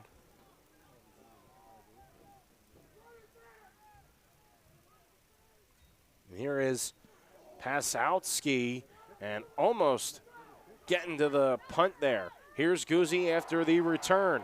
Now going opposite side of the field to the 40, and he's brought down at the 42. He's frustrated at that one.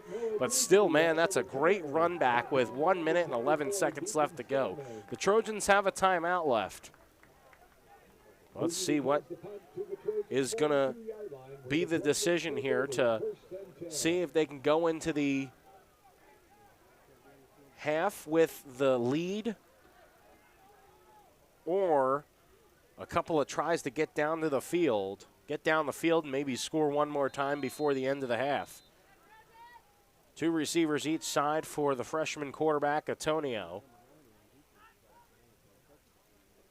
He'll roll out immediately to the left. He'll look deep, pump fake. Now he'll throw it, and he has a wide receiver caught open, and it is complete at the 20-yard line.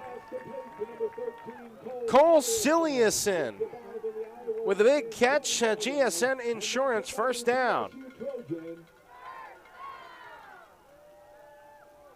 With 1 minute and 2 seconds left, Antonio goes deep, gets them onto the 18, and they're inside the Case IH red zone. Here's Antonio. Immediately looked up, saw some space, ran inside, and he is down inside the 15. Let's mark him at the 12. Once again, inside the Case IH red zone. For service and advice you can trust, stop into the Case IH red zone at Lake County International in Madison. Here's a 2nd and 4. Antonio taking it himself, finding some space on the right side, gets crushed right near the 5. He appears to be okay after that one. That's going to be another GSN Insurance first down. First and goal now for DSU. The big play to Siliuson. And Antonio going to drop back to pass in the middle of the field and knocked down, incomplete. Antonio's pass, incomplete in the end zone.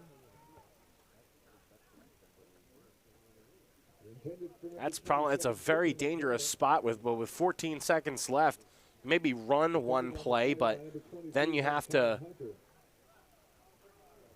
make sure you spike it, and that would be up to 4th down. So basically all these, they have to be passes, and they basically have to be inside the end zone. Here is 2nd and goal from the 6, and a little bit far and ahead of Cooper McDermott. And so it's 3rd down. 3rd and goal from the 6. Antonio's got 152 yards. Cooper McDermott, 86 yards. It was Siliuson, his first catch of the day for 40. That brought him basically to this spot. 3 receivers left. 1 to the right is Keel.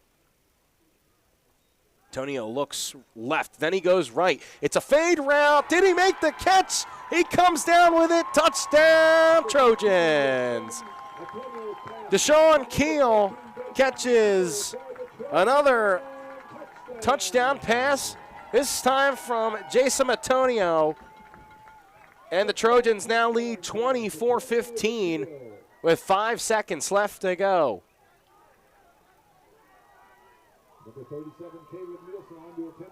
First half almost done, and Keel finds himself in the end zone. Great pass from Antonio. The kick is up, and the kick is good. We'll talk about some more things when we return from the break. We'll be back in 30 seconds. 5 seconds are left in the second quarter. Trojans up 10. You're listening to Jammin' Country. Finding that missing shin guard, remembering whether it's a home or away game, getting the right kid to the right playing field on the right day. Why are simple things sometimes so complicated? Thankfully, with auto owners, insurance doesn't have to be one of them. We work with independent agents who keep insurance simple so you can worry about more important things, like not being that fan. Oh, come on, Ref! That's simple human sense. Call Scott Gusso at GSN Insurance, 556-0242, to see if it makes simple sense to switch to auto owners insurance.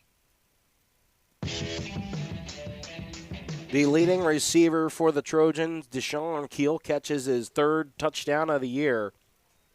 And it's now 25-15 DSU. Here's a return, and the returner falls down at the 30-yard line. It was Cole. And that's going to do it to end the second quarter. So the first half in the books. Your DSU Trojans 25, the Iowa Wesleyan Tigers 15 on a game that it looked like it was once again going to be that traditional, all right, a little bit slow offense to start things for DSU, and then we'll get them in the second half. Now the defense, or the offense, has had 2 touchdowns, one from Brenner Furlong, one from Jason Antonio. It was also a run back for Jay Skogerbo, a kickoff return for a touchdown, and a Caleb Nielsen, 1 of 2 for field goals, and two extra points. So that's how we get 25 and 15 for the Iowa Wesleyan Tigers. Gavin Esquivel, 1 touchdown, 174 yards. And a touchdown it was to Damian Tanalis. He was throwing the ball a lot. 23 attempts through the air, has completed 13 of them On the other side, 50% for Jason Antonio, and he's 8 of 16, 158 yards and a score. And you have to compliment the way to get down the field off of a big play and a big throw from Jason Antonio hooking up with Cole Siliuson for his first reception of the game for 40 yards. And, still had that one timeout to be used, but he didn't on that play, or didn't need it on that drive. And so here at Trojan Field, it is Youth Football Appreciation Day, and it is a little scrimmage between two teams for youth football for Madison. So while they're playing, we'll take a step off. We'll also, get you to the Wilbur Ellis halftime show when we get back. Look like the kids are having fun. Looks like DSU is also having some fun out there. They'll also receive the ball in the second half. Like I said, we'll take a quick break ourselves here. We'll come back with the Wilbur Ellis halftime show here from the Madison Discount Liquor broadcast booth. You're listening to Trojans football right here on Jammin' Country FM 103. Stick around. We'll be back in 3 minutes.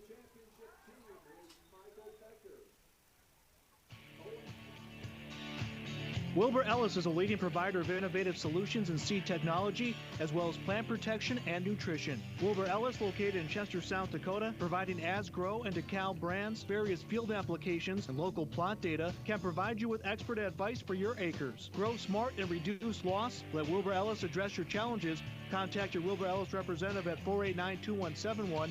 At Wilbur Ellis, they never stop looking ahead. Today's housing market can move quickly, and that's why First Premier Bank has developed a streamlined mortgage process to move your financing through the system as efficiently as possible. From our convenient online application to the day you close, our mortgage bankers are committed to providing personal and responsive service. We want to make your home happen by making the mortgage process as easy as possible. Apply online at firstpremier.com/home.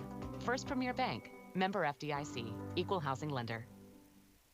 Trust the licensed, insured, and guaranteed service of Bob's Electric in Madison. No matter if it's new or existing service upgrades, things like lighting, fixtures, and ceiling fans in farm, commercial, or residential areas, Bob's Electric can handle your electrical needs. They also offer 24-hour electrical emergency service.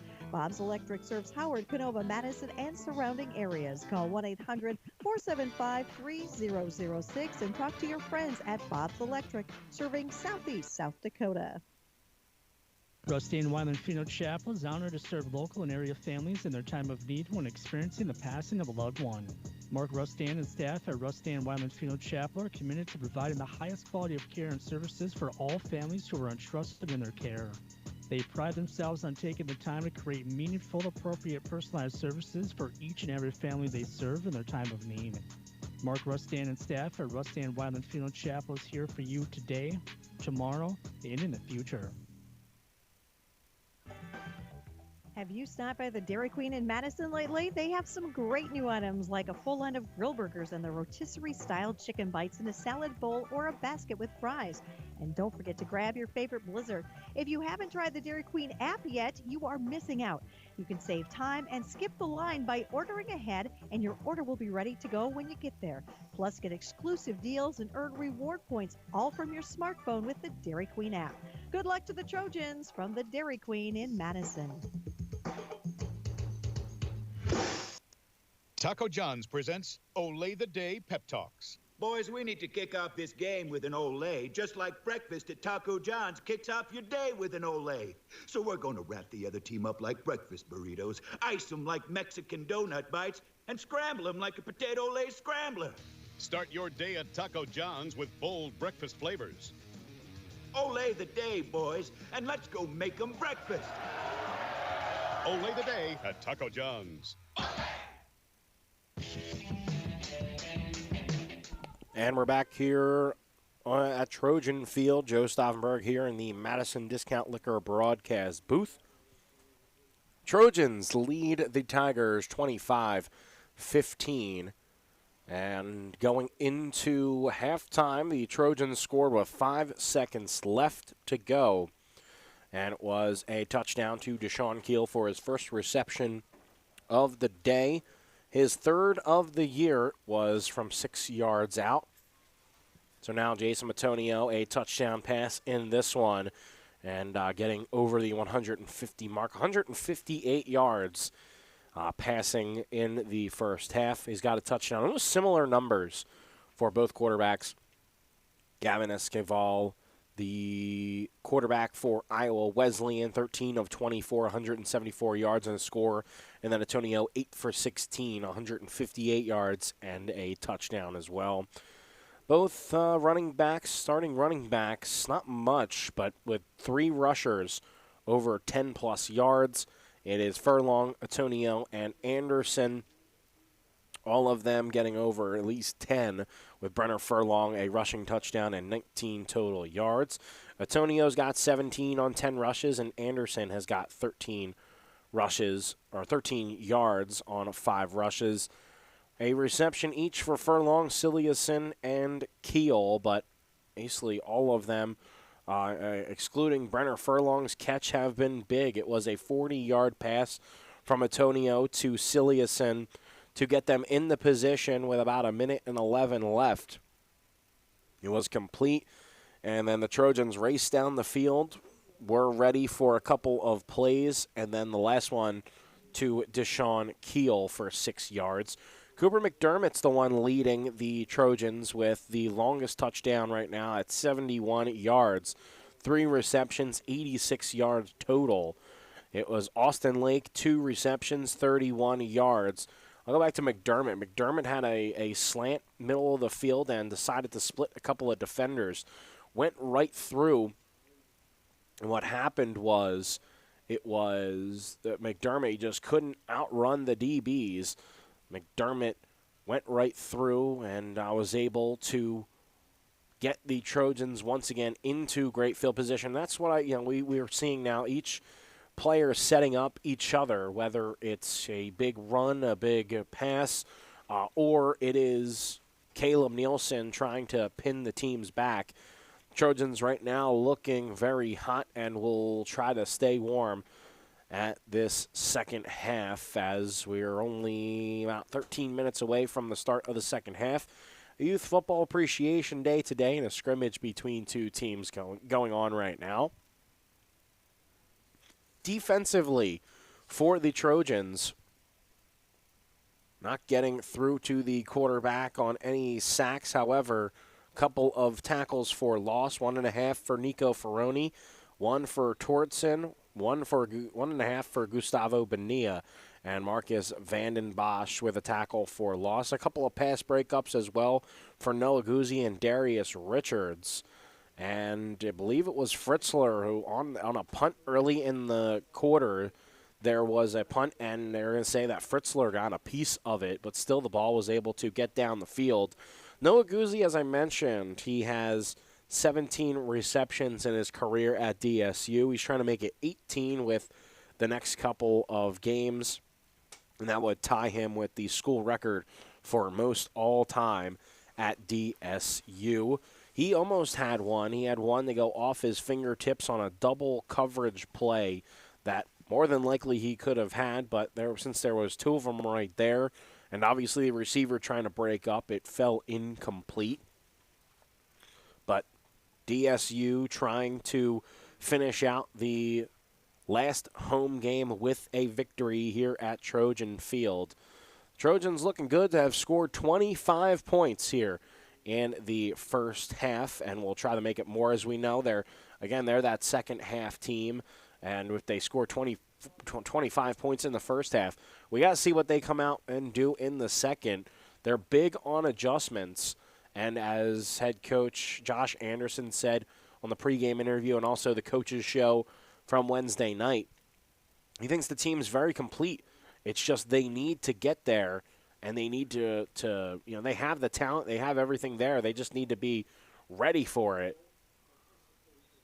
and and fully commit and fully play. And right now in this first half, that's exactly what the team is doing.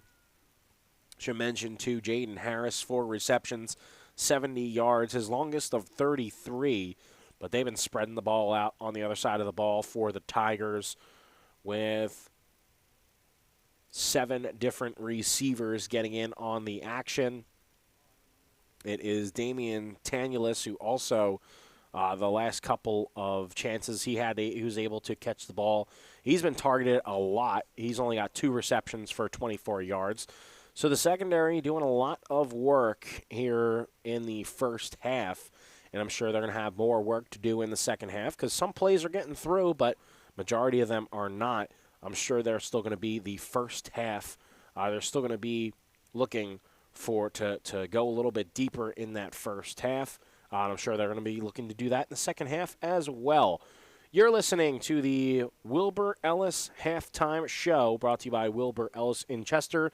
You can contact your local field experts today to help them grow smart, increase productivity, and reduce loss. Wilbur Ellis, where they never stop looking ahead.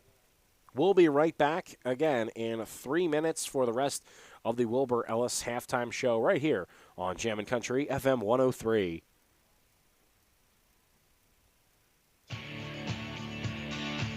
Wilbur Ellis is a leading provider of innovative solutions in seed technology, as well as plant protection and nutrition. Wilbur Ellis, located in Chester, South Dakota, providing As-Grow and DeKalb brands, various field applications, and local plot data, can provide you with expert advice for your acres. Grow smart and reduce loss. Let Wilbur Ellis address your challenges. Contact your Wilbur Ellis representative at 489-2171. At Wilbur Ellis, they never stop looking ahead. Heartland Consumers Power District would like to wish the Dakota State Trojans good luck this season. This is Casey Crabtree, Heartland's Director of Economic Development. I'm excited to work with businesses here in Madison to help them grow and thrive. If you're looking to expand your business or in need of low-interest financing, give me a call at 256-6536. Heartland is proud to deliver reliable energy and services to the city of Madison. We believe in the power of forward thinking and want to be your trusted community partner and leader in our industry. Good luck, Trojans. You can tell a lot about a farmer by how they deal with adversity. Hard work, grit, and untamed spirit are what defines them. At Mustang Seeds, we stand with you, and we hold true to our values, proven results, and the trusted products we were founded on almost 60 years ago. We're farmers. We're untamed. We're Mustang Seeds. Contact your local district sales manager or visit mustangseeds.com. Finding that missing shin guard, remembering whether it's a home or away game, getting the right kid to the right playing field on the right day. Why are simple things sometimes so complicated? Thankfully, with auto owners, insurance doesn't have to be one of them. We work with independent agents who keep insurance simple so you can worry about more important things, like not being that fan. Oh, come on, ref! That's simple human sense. Call Scott Gusso at GSN Insurance, 556-0242, to see if it makes simple sense to switch to auto owners insurance. Today's housing market can move quickly, and that's why First Premier Bank has developed a streamlined mortgage process to move your financing through the system as efficiently as possible. From our convenient online application to the day you close, our mortgage bankers are committed to providing personal and responsive service. We want to make your home happen by making the mortgage process as easy as possible. Apply online at firstpremier.com/home. First Premier Bank, member FDIC, equal housing lender. Trust the licensed, insured, and guaranteed service of Bob's Electric in Madison. No matter if it's new or existing service upgrades, things like lighting, fixtures, and ceiling fans in farm, commercial, or residential areas, Bob's Electric can handle your electrical needs. They also offer 24-hour electrical emergency service. Bob's Electric serves Howard, Canova, Madison, and surrounding areas. Call 1-800-475-3006 and talk to your friends at Bob's Electric, serving Southeast South Dakota. You're listening to Jammin' Country FM 103. Joe Stauffenberg here with you on the Wilbur Ellis Halftime Show. It's brought to you by Wilbur Ellis in Chester. Contact your local field experts today to help you grow smart, increase productivity, and reduce loss. Wilbur Ellis, where they never stop looking ahead. The score at halftime, 25-15.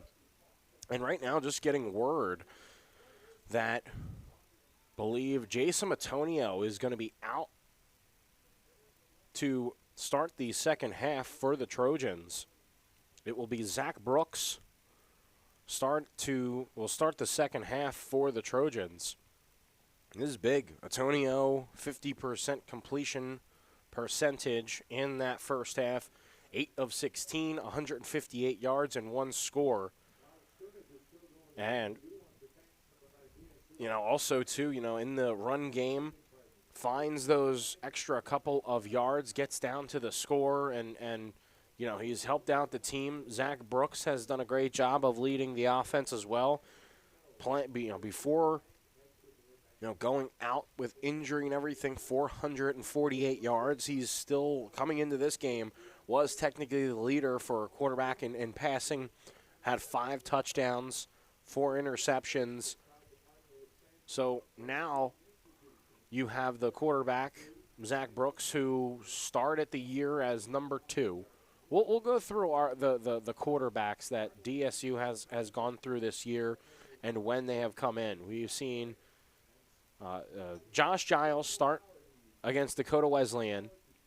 Zach Brooks was the backup.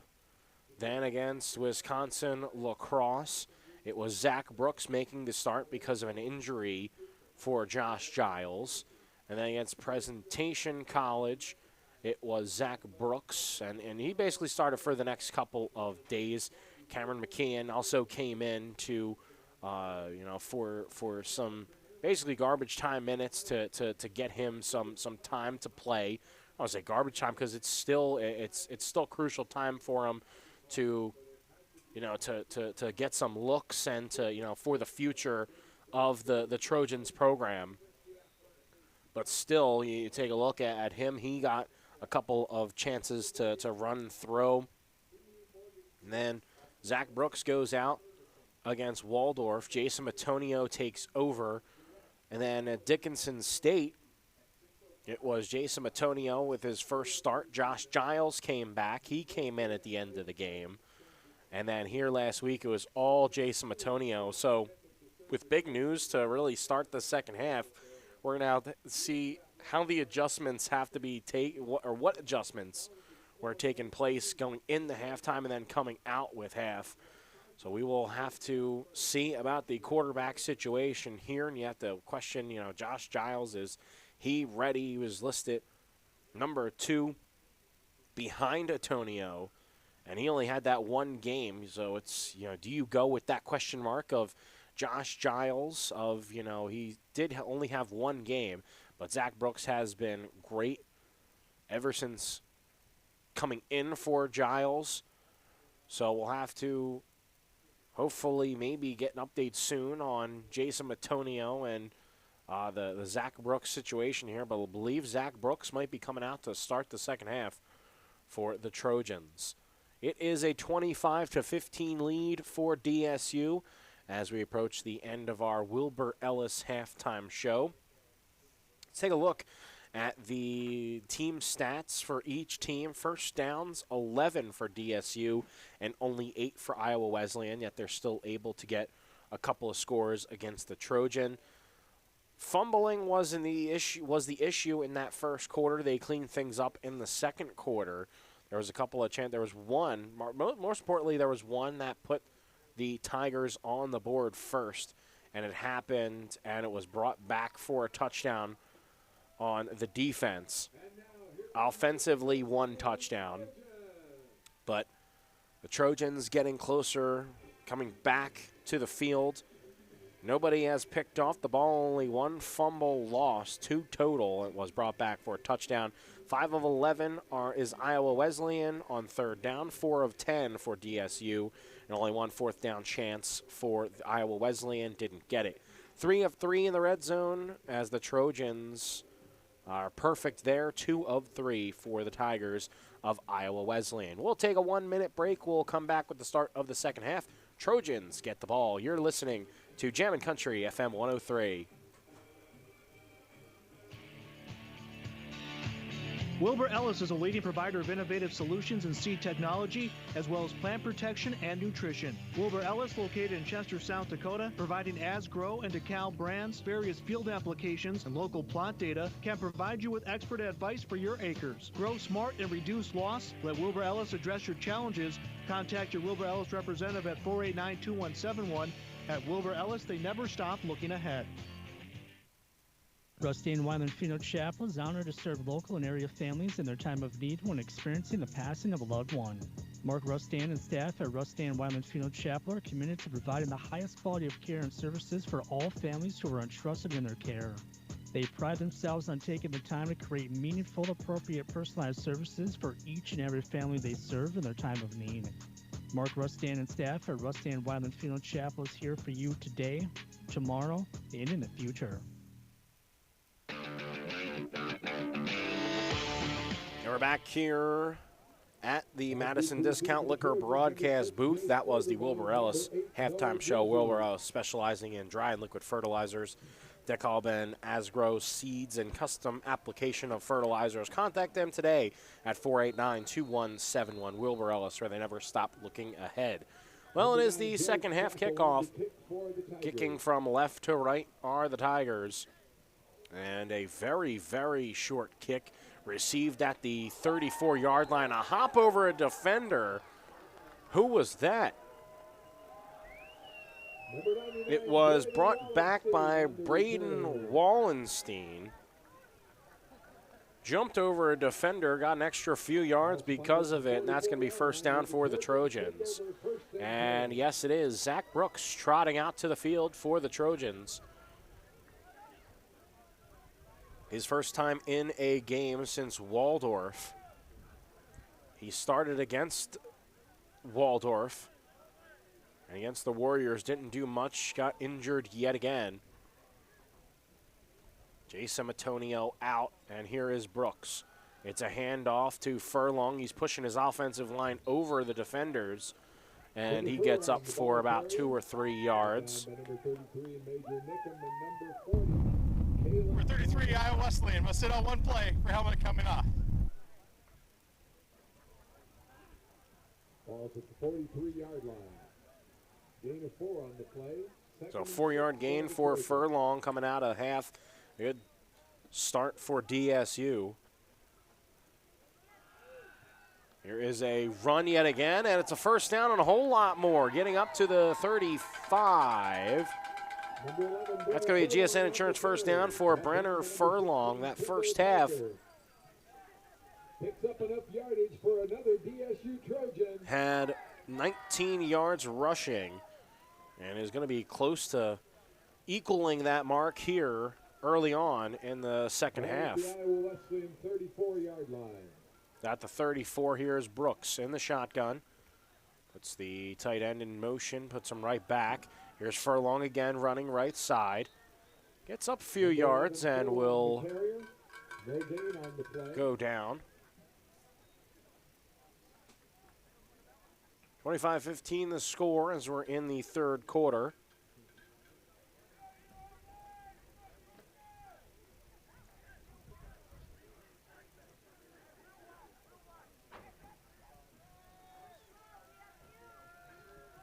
$13-19 left to go. Here's Brooks with 2 receivers right, 1 to the left. Looks like a little bit of a run attack to start it, but here's Brooks. He's throwing. It's completed. McDermott, middle of the field, makes a guy fall down. Here's McDermott still going, hopping now on 1 foot, and a flag on the play comes out as McDermott is dragged down inside the 20.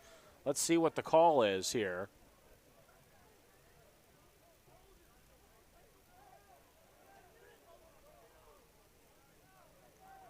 It was a good run by McDermott. Might not be the fastest. We saw that getting down the field, but has the moves to get around a couple of defenders and obviously got around a few, dropping 1. Broke a couple of tackles, too.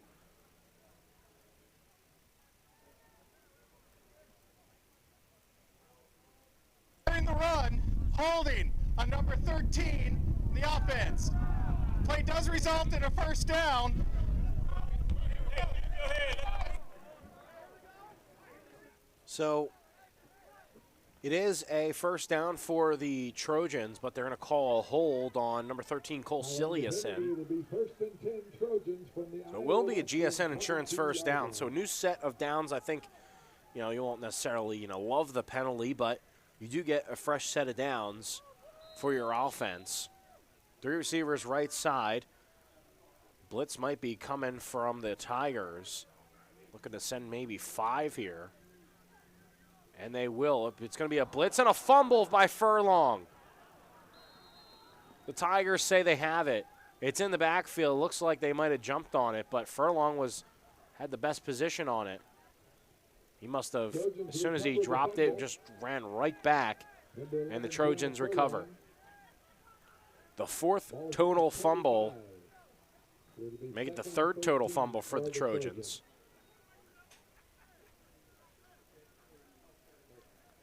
Only lost 1 of them. Still, though, it will be a 2nd and 18 for DSU. 3 receivers out left, 1 to the right.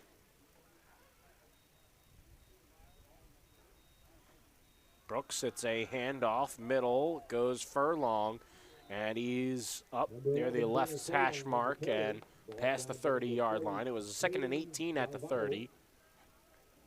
Gets him maybe about to a 2. So it's going to be a 3rd and 16. 3 minutes into this 4th. Trojans run a little hurry up here. They're going to look to the sideline, maybe trying to catch them off guard. Brooks, 3 receivers left. He's calling out the linebackers here now as Furlong to his left. Brooks going to look deep. Finds McDermott, his check down route. He's running right side and taken down right before the 20-yard line. Was complete. Cooper McDermott, another catch on the play, another catch on the game. He's got 5 now, and he's over 108 yards. So it'll be a 4th down, and on comes the kick unit. With Caleb Nielsen, the kicker, the snapper Alexander Maxey, and Cooper McDermott will stay out there to hold.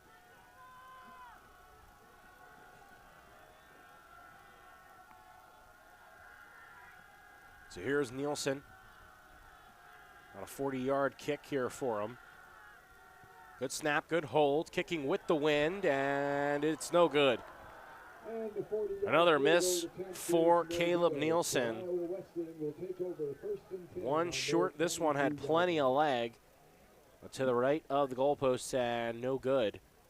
And so now Nielsen, it's his 2nd miss on today. 1 I feel like he's been okay with, but that one just going wide. Kicker a little frustrated. So Nielsen heads to the bench. The Trojans still with a 10-point lead. Here's S.K. Vell, his first play coming out of half. And it is picked off. It was popped up, and now it's Trojans ball to the 20, 15, 10 with a couple of blockers into the end zone. Touchdown. Nico Ferroni gets an interception, a fumble recovery last game, and a pick this game. Runs it back for the touchdown. And the Trojans defense just ball hawking. Ferroni finds himself with a touchdown. Tip drill, and Ferroni runs it all the way back. So that's a heck of a job reading the blocks, too. 31-15 the score. 10:36 left to go in the 3rd quarter. Caleb Nielsen back onto the field. The extra point is up, and the extra point is good. Well, Ferroni runs one back for a pick 6, and now it's 32-15. The defense staying strong yet again. Another pick 6, had 2 last week, and they have 1 this week with Nico Ferroni. Back in 30 seconds. You're listening to Jammin' Country FM 103. Have you stopped by the Dairy Queen in Madison lately? They have some great new items like a full line of grill burgers and the rotisserie-style chicken bites in a salad bowl or a basket with fries. And don't forget to grab your favorite Blizzard. If you haven't tried the Dairy Queen app yet, you are missing out. You can save time and skip the line by ordering ahead, and your order will be ready to go when you get there. Plus, get exclusive deals and earn reward points, all from your smartphone with the Dairy Queen app. Good luck to the Trojans from the Dairy Queen in Madison.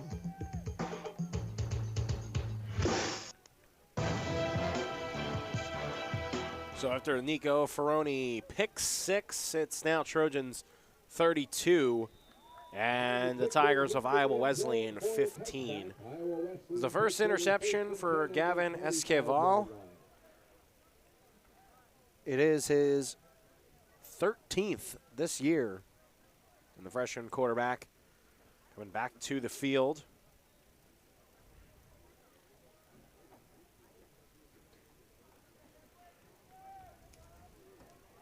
Defense yet again coming away with a pick 6. Noah Guzzi won last week. One from Jay Skogerbo last week as well. And it was Hezekiah Hunter with the run. 2-yard gain on the rush. 2nd and 8 for the Tigers.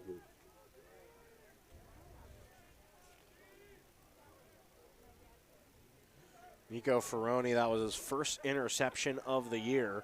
Here's Esquivel. He's going deep and incomplete.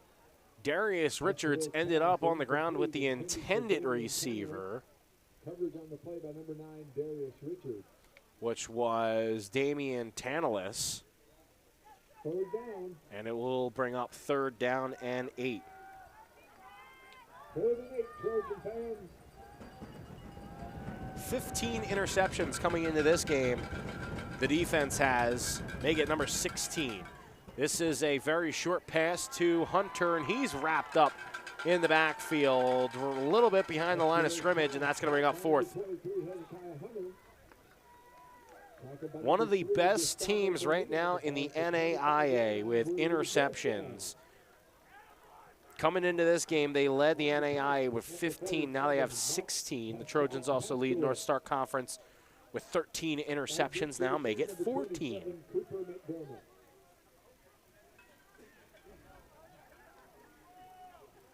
And here is the punt team out. Back deep to receive, Cooper McDermott. And here comes the defense almost getting to the kicker as McDermott is going to let this one drop, and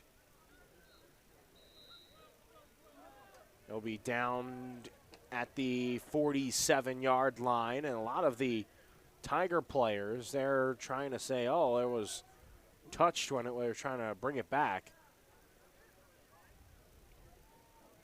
But the offense trotting back to the field. Zach Brooks yet again after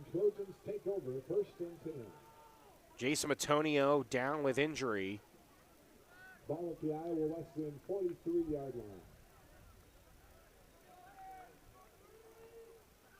Brooks, who came in for Giles after he went down week 1. Week 2 he comes in and does the job. Now he gets back to his starting position. Here's Furlong, runs inside past the 40. And a good gain on 1st down. So about a 3 or 4 yard gain for him. Under 9 minutes left to go in the 3rd quarter. Carried by number 11, Brenner Furlong for a gain of 3. Number 33, Major Nickham. Number 40, Kaylin Galvo on the stop. 16 interceptions and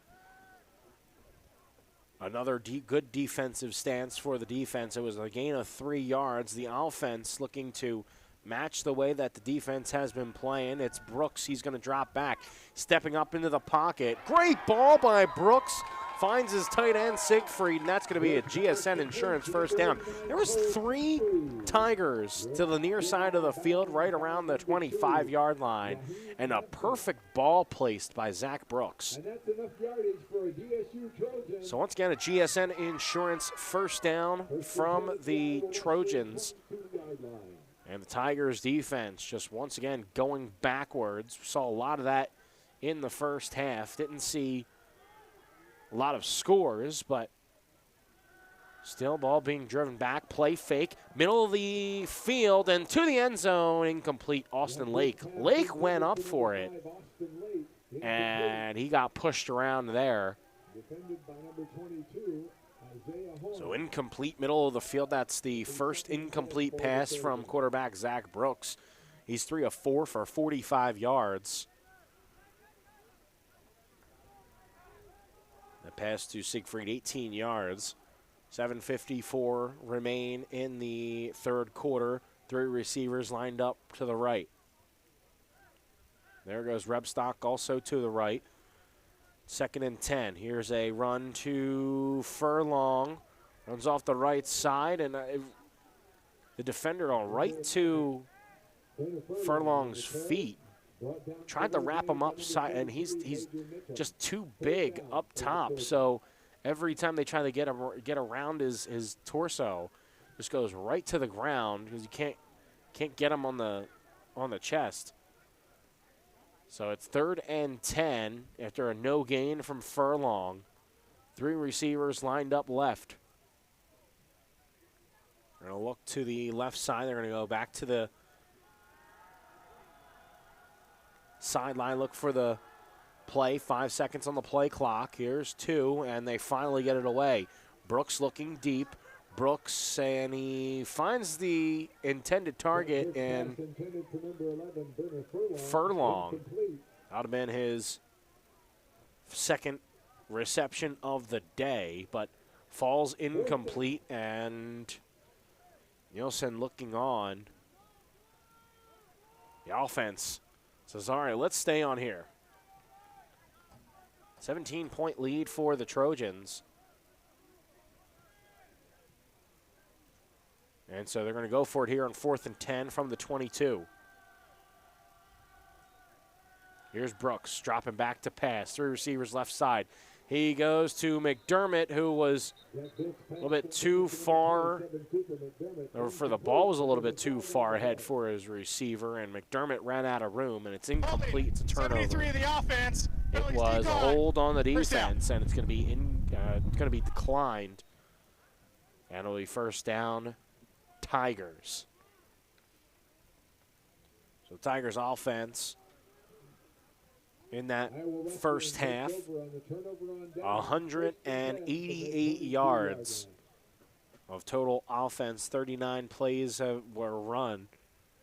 37 plays by DSU for 207 yards. We see Brooks in the run game a lot, or trying to do more in the run game. But we have yet to see him take off for one, and that might be due to the last couple of the last few games that he was injured in. I'll talk to head coach about that decision. Here's a pass long, and it's picked off. Jay Skogerbo with the interception.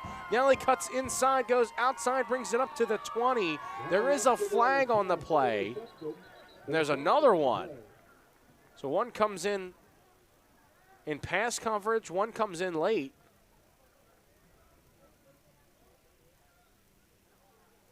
And I'm probably going to be a pass interference, but something after the play maybe for Iowa Wesleyan. The defense is just staying back out there because you know for what this call might be.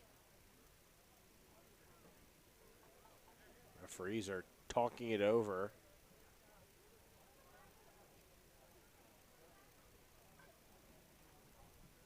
Joe Stofberg here in the Madison Discount Liquor broadcast booth. There's 2 flags on the play. Both by the defense. Before the pass was thrown, we have holding number 9. That penalty is enforced. 10-yard penalty with first down. During the return, we have a personal foul, unnecessary roughness, number 32 in the defense. By rule, that penalty is going to be declined. We have first down white. So a personal foul now was called after the play. The hold will be enforced at the 10-yard penalty, but the personal foul after the play it was on number 32, J.J. Beck, the freshman middle linebacker. So with an extra 10 yards at the 33-yard line, it's a 1st and 10, 6:45 left to go for the third quarter. Then the pass incomplete. Far side, Esquivel has completed only one so far in the second half, and we're obviously more than halfway through. He has completed one, but it was to the Trojans. So here's 2nd down and 10 from the 33. He'll roll right. Esquivel can't find a receiver. It's incomplete. Intended receiver was David Timmons. Got 2 receptions, 27 yards today. Feels like after that pick 6, the Tigers just look drained right now. And you hear everybody getting excited for 3rd down. The pass is let loose, and it's going to be dropped incomplete. I think trying to throw it out of a sack was Esquivel, and it was supposed to be intended for David Timmons. It was very short, and that will bring up 4th down.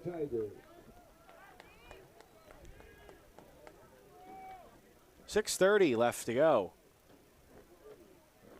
here in the second quarter, or third quarter rather. Another punt coming here for the Iowa Wesleyan Tigers.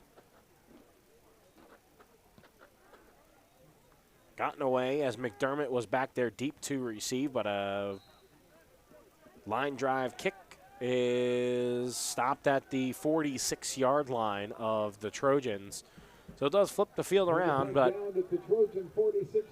it will still be Trojans ball in decent territory for Zach Brooks and company. There's a turnover on downs by the offense last time out. 6:23, they're going to start their drive here on their own 45. Third quarter, 1st and 10. They're up 32-15 against the Tigers of Iowa Wesleyan. Shotgun snap. Brooks gives it off. He goes left side. It's Anderson, and it's up to the 50. It just past the 50 is Anderson, and that's his 6th rush of the day. He's now got 18 with that 5-yard rush. Hurry up offense now for the Trojans. Brooks will give it off once again. It's Anderson, and gets it up to the 43-42. So now Anderson with his 7th rush, and now on 20 yards this game and for the day. And again, it's been a tough go for the run game the last couple of opponents for DSU, including not many rushing yards for the Trojans today against the Tigers. Pass play here as Brooks is going to roll out left. He's going to fire it before he gets hit. Austin Lake, the reception, and he gets up to the 30, around the 35-yard line, but a flag is on the play right around the line of scrimmage. I believe one of the referees called a hold, and just frustrating. That would have been a 1st down. Holding, 58, offense. 10-yard penalty There from the will previous be spot. a hold Replay, 3rd down. on the offense for DSU, it is James McLean, the right guard, junior right guard from Stockton, California. Back him up a little bit to the 42. Ball at the Trojan 42-yard line.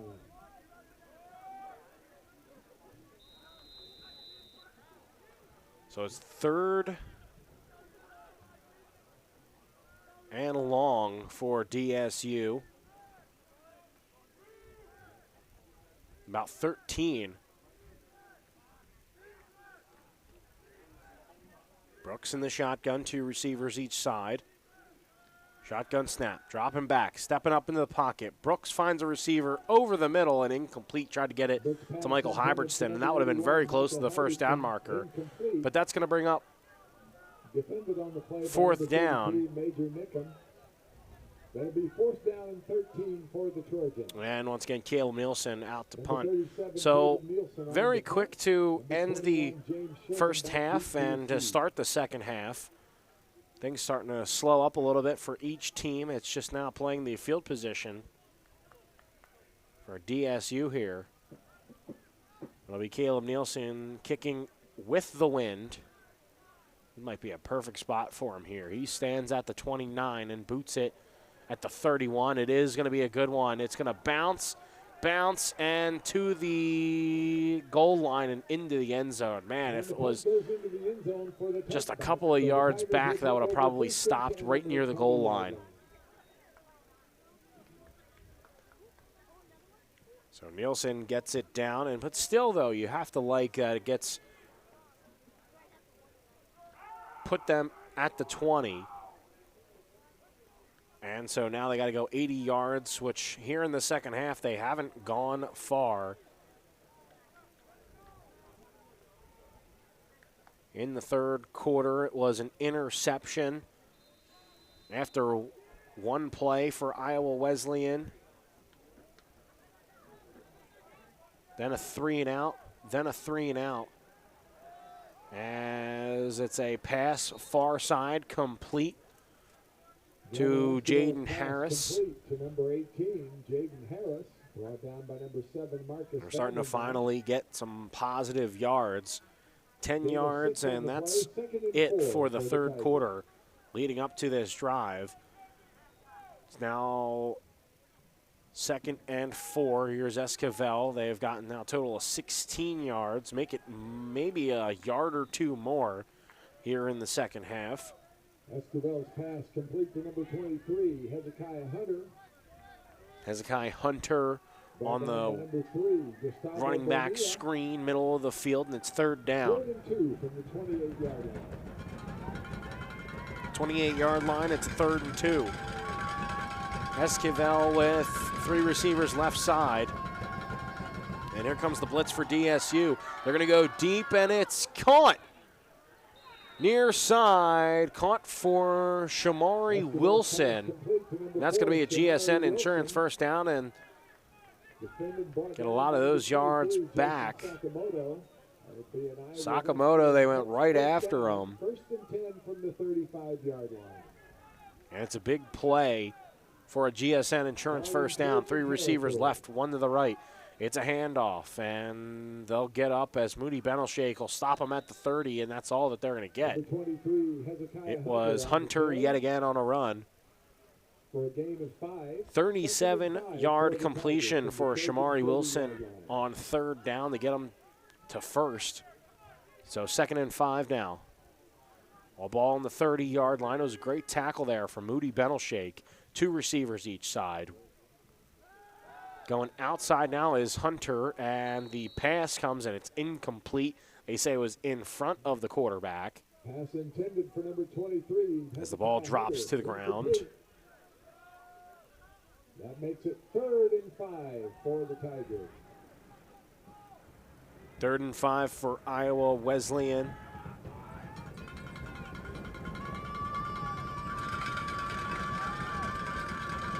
And here are the Tigers, 3rd and 5. And flags fly. There's about 3 of them. And DSU's pointing to the offense, saying it's a false start. Part of the snap. False start, 71 in the offense. 5-yard penalty. That's going to move him back. Third down. It was Justin Benson, the right guard, flinching, the right guard freshman. It'll be 3rd and 10. Everybody on the offensive line, freshman, except one sophomore. The left guard, Carbajal. 3 receivers left, 1 to the right. Now back them up 5. It's 3rd and 10 from the 35. As the screen pass good to Hunter. He gets past the 35, trying to reach for the 30, but you're nowhere near close to the first down marker. The offense not budging, at least for right now. Say it's 4th and 6, a gain of 4 on the screen to Hunter.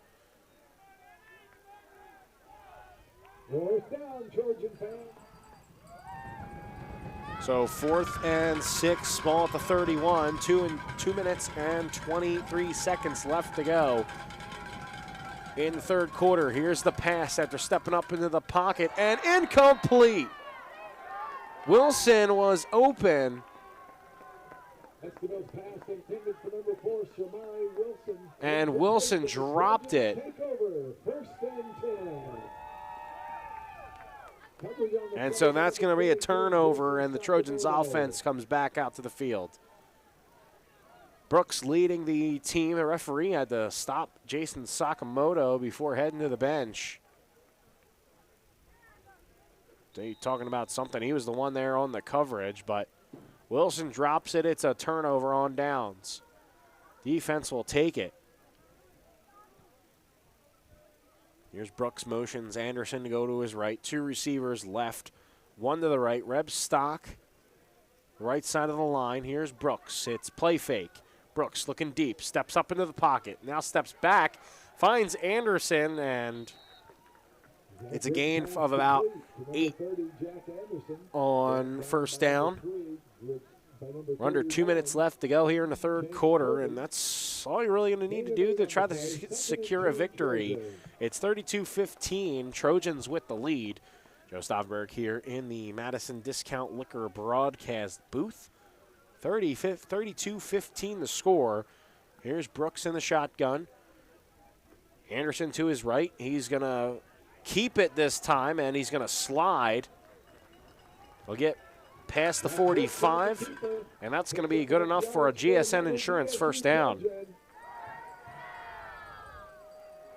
The offense rolling. And again, we haven't seen much of the offense score here in the second half, but they, again, move the ball very well. And with a win here today, we'll give head coach Josh Anderson win number 50 here at DSU. Here's Brooks. Will roll out slightly to his right. Completed. Austin Lake still going as a couple of blocks come in, and Austin Lake fighting forward. Good enough for a first down and a heck of a lot more. That's a GSN Insurance first down, brought to you by GSN Insurance of Madison. No account is too big or too small. They like them all. GSN Insurance. 50 seconds left remaining in the third quarter here in the second half. 2 receivers each side. Brooks finding a lot of success in the pass game, and they're going to continue to throw it, but it's incomplete. Try to get it to the middle of the field. Siegfried on the intended receiver.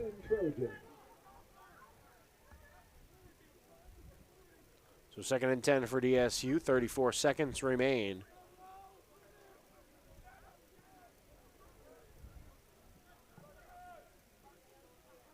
Brooks with 3 receivers to two receivers left, 1 to the right, and a tight end.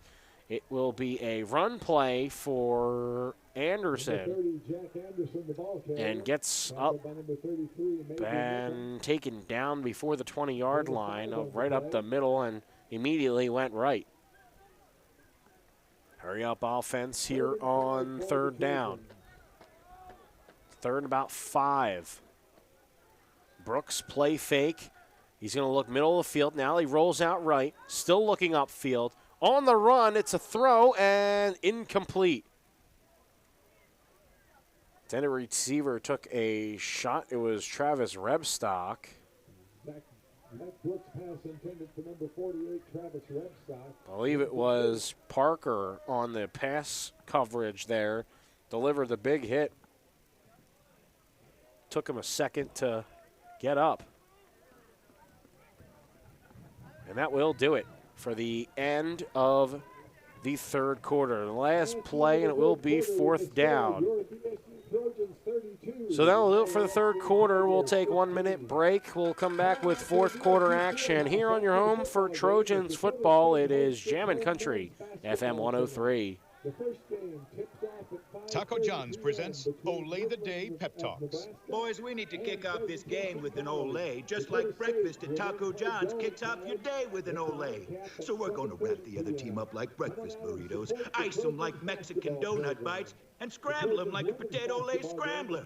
Start your day at Taco John's with bold breakfast flavors. Olay the day, boys, and let's go make them breakfast. Olay the Day at Taco John's. Heartland Consumers Power District would like to wish the Dakota State Trojans good luck this season. This is Casey Crabtree, Heartland's Director of Economic Development. I'm excited to work with businesses here in Madison to help them grow and thrive. If you're looking to expand your business or in need of low-interest financing, give me a call at 256-6536. Heartland is proud to deliver reliable energy and services to the city of Madison. We believe in the power of forward thinking and want to be your trusted community partner and leader in our industry. Good luck, Trojans. Field goal attempt here for Caleb Nielsen. They're going to fake it as it's a throw from McDermott to Nielsen. Nielsen trying to rush for the first down, and it is... Caleb Nielsen on the rush. No, he will be a couple of yards short for the first down. Short of the first down, so Iowa Wesleyan So that will start the fourth quarter there. And it will be a turnover, first down and 10, as the offense for Iowa Wesleyan comes back to the field. Just started the fourth quarter here on Jammin' Country FM 103 from the Madison Discount Liquor broadcast booth. Here's Esquivel. It is must have slipped out of his hand. The ball came out very weird, and it wasn't that tight spiral that we've been seeing all game. It was the pass to Dimitri Rodriguez, incomplete. We go over the last couple of drives for Iowa Wesleyan. To start the third quarter, the first play, it was a pick-six interception from Nico Ferroni, and then it was a 3-and-out, ended in a punt. Another third as a pass to the right side, complete for a couple of yards. Cy McWilliams. Ball down by number 32, J.J. Beck. And then after the pick six, it was the punt. It was a punt. Ended in a turnover after they went 49 yards. And the fourth quarter, this is the first drive of the fourth quarter. And here's a pass. It was complete. And they're going to say he was down for the first down. It's a GSN Insurance first down. They're going to give him forward progress on the catch. Only a one drive of going 11 yards or more in that third quarter. Had 3 opportunities to do so. 4 opportunities to do so. This is a quick screen pass and a low, big hit for the defense. It was Cam Cole on the reception. Good enough for maybe a yard or 2. Gain of 1 on the play. 2nd and 9 for the Tigers. It is Cole's second reception of the day. He's got 6 rushes. They're going to keep Cole out there, and they're going to try to get it into the middle of the field. And, oh, man, Guzzi was right there as the ball falls incomplete. Wanted that one. Try to get it to Dimitri Rodriguez again in the middle of the field, and it'll be 3rd down and 9. 3rd and 9 for the Tigers. 3rd down for DSU, or for DSU's defense, rather, as the Tigers' offense So far, nothing here in this second half. Some time to throw. They find it out to Cole, spinning off a couple of tacklers, still going, but was kept in place by the defense. Marcus Vanden Bosch there on the help. And that will force a punt. 2 minutes in and another punt coming up for the Tigers. Punting on the punt for the Tigers, Max Paskowitz. It is his 7th punt of the day so far, 172 yards, so about almost 30 each punt. And they almost got to the kicker there. Cooper McDermott has a chance running it back here and slipped up and then eventually got caught up to. But a flag is out right near where kicker Paskowitz was at. And I believe that might be, they're running into the kicker, roughing. Roughing the kicker, 43, defense. 15-yard penalty, automatic, first down. So that's going to give the ball right back to the Tigers, back to their offense after running into the kicker, roughing the kicker, rather. Tigers will have the ball 1st and 10 on their 49-yard line. And so it'll be 1st and 10. GSN Insurance first down for the Iowa Wesleyan Tigers. They're still on their half of the field at the 49-yard line. 2 receivers lined up each side with a running back with Esquivel. As it'll be a throw to the left side, incomplete. A little bit far ahead for his receiver, Dimitri Rodriguez. I feel like that's the 4th or 5th time that Rodriguez has been the intended receiver. Rodriguez only has 2 catches. 2nd and 10.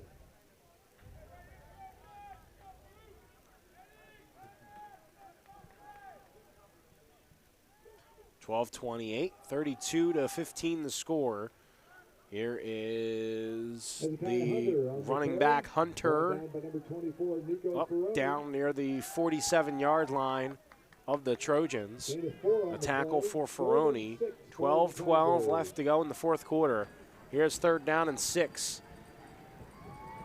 Tell you what, it's been a solid crowd all afternoon, and they're still hyped up 17. Here's a run inside. They haven't necessarily abandoned the run, but have had less run plays in the 4th quarter. A run up to about the 44.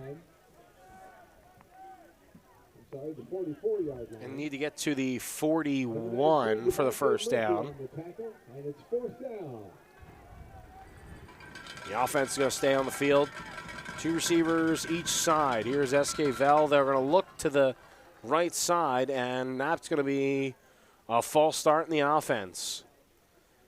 A lot of penalties that are hurting Iowa Wesleyan here. Remains 4th down.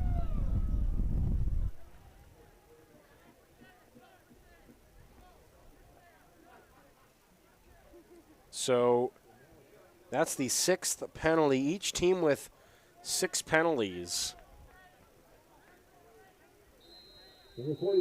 And that's going to force them back 5 yards. It was 4th and 3, make it 4th and 8, and now the punt unit coming on. They might be expecting some sort of fake here. But no, the ball will go out. Kicker almost got ran into once again. The short kick, and it goes out near the 21-yard line. And the offense will come back out. Well, we'll move it to the 21 where DSU takes over, 1st and 10. Trojans take over. The offense trotting back to the field. Zach Brooks once again coming in for Jason Matonio, and injuries weren't the biggest enemy, basically, of the Trojans at the start of the year. They have adjusted. And they have gotten a couple of players back, some other players stepping up. You take a look at Gavin Holland, who was the backup for Jack Anderson. And now it's Furlong and Anderson. It's gonna be a Brooks keeper, and he's taken down. We've seen him run less now because of 2 times he is left with injuries to either leg.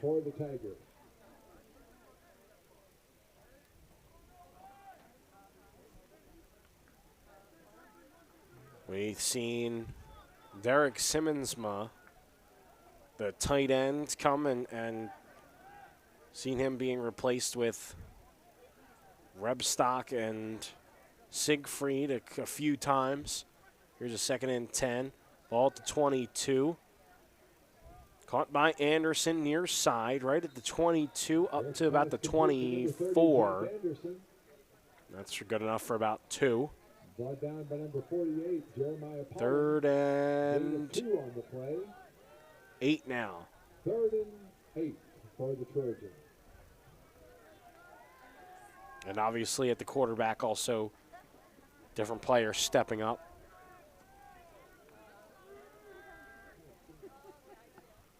Here's a 3rd down play, 8 yards to go for the 1st down marker. Brooks. We're looking the line. And he'll get the snap. Shotgun blitz comes. And it is caught, and the flag is on the play.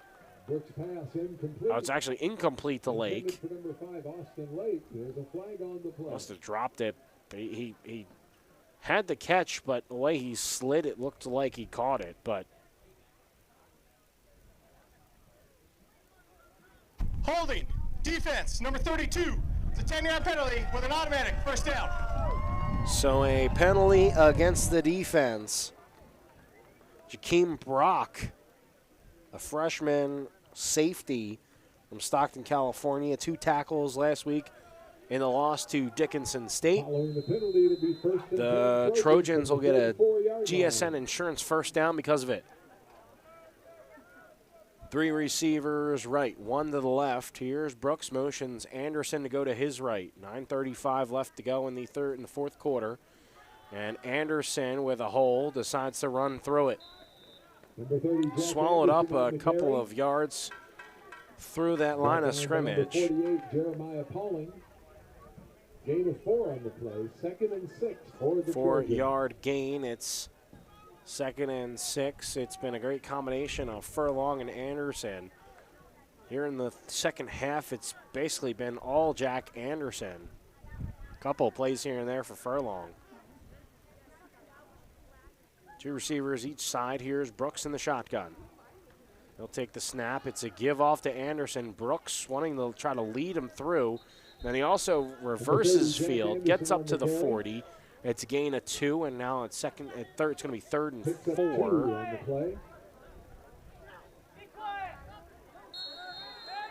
And a flag is on the play.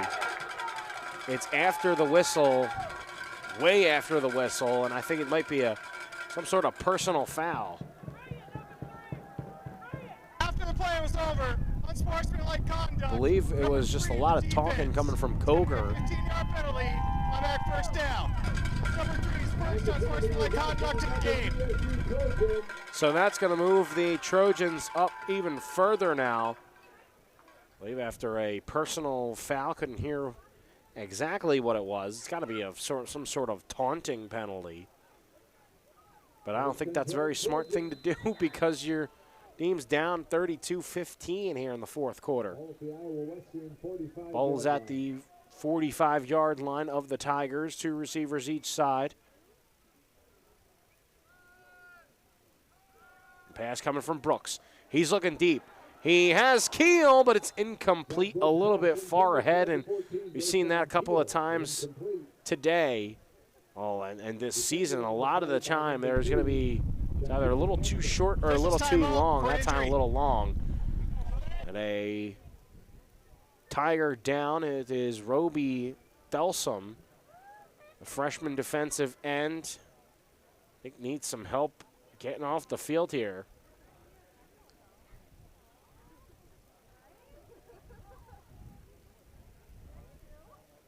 He's not moving from the 45. He's up.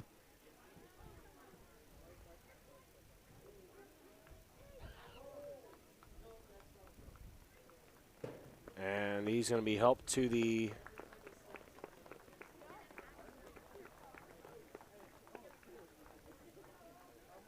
so he'll be helped off the field.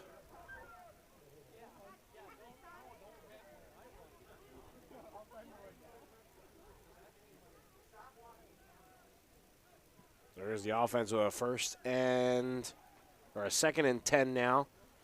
After the incompletion to Keel, wouldn't be surprised if they like to go to him again here. 3 receivers left, 1 to the right. He's been the lone receiver to go lone side. And here's Anderson inside past the 40 up to the 39, 38. Stop for the gain of 6. Brought down by number 45, Marquise. The first meeting between these two teams right now looking like it's going to be in the favor of DSU. And a good start to the forever series between the two. Next up for the Trojans, 2 away games. They'll have a week off for the 30th.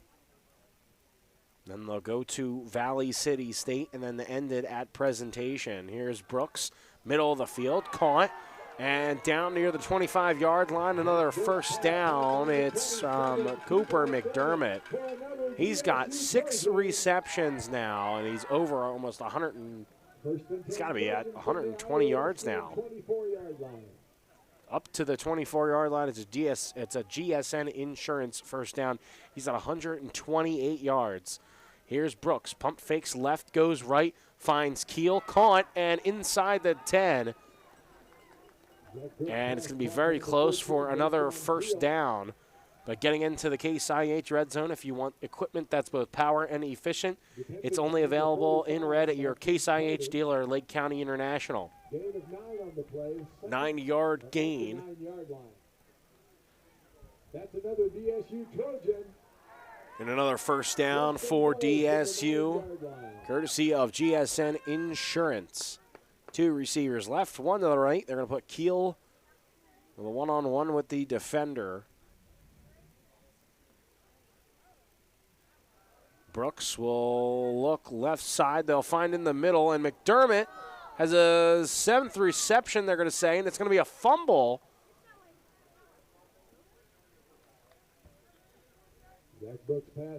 And no indication by the referee for the Tigers to get it. Believe it will stay with the Trojans.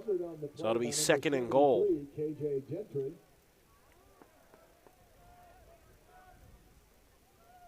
First, 2nd and goal Trojans from the 7-yard line. So 2nd and goal from the 7 for DSU.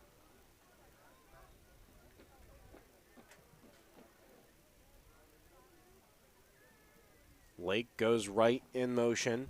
2 receivers now each side. Brooks looking left. Will fire into the back of the end zone, and it is incomplete, but a flag. Jack Brooks' pass incomplete, but there's a flag on the play intended for number 27. It was intended for Cooper McDermott yet again. He's got 7 receptions for 130 yards, and he was falling down as the ball was about halfway to him. Number 5, the defense. By rule, the ball is spotted on the 2-yard line. First down. So it was a penalty on the defense. We're going to say from Joseph Pace, the freshman free safety. And that's, they say they're going to put it on the 2-yard line. They're put it on the left hash mark, and Brooks here inside the 5. They're trying to still pass it in for another score.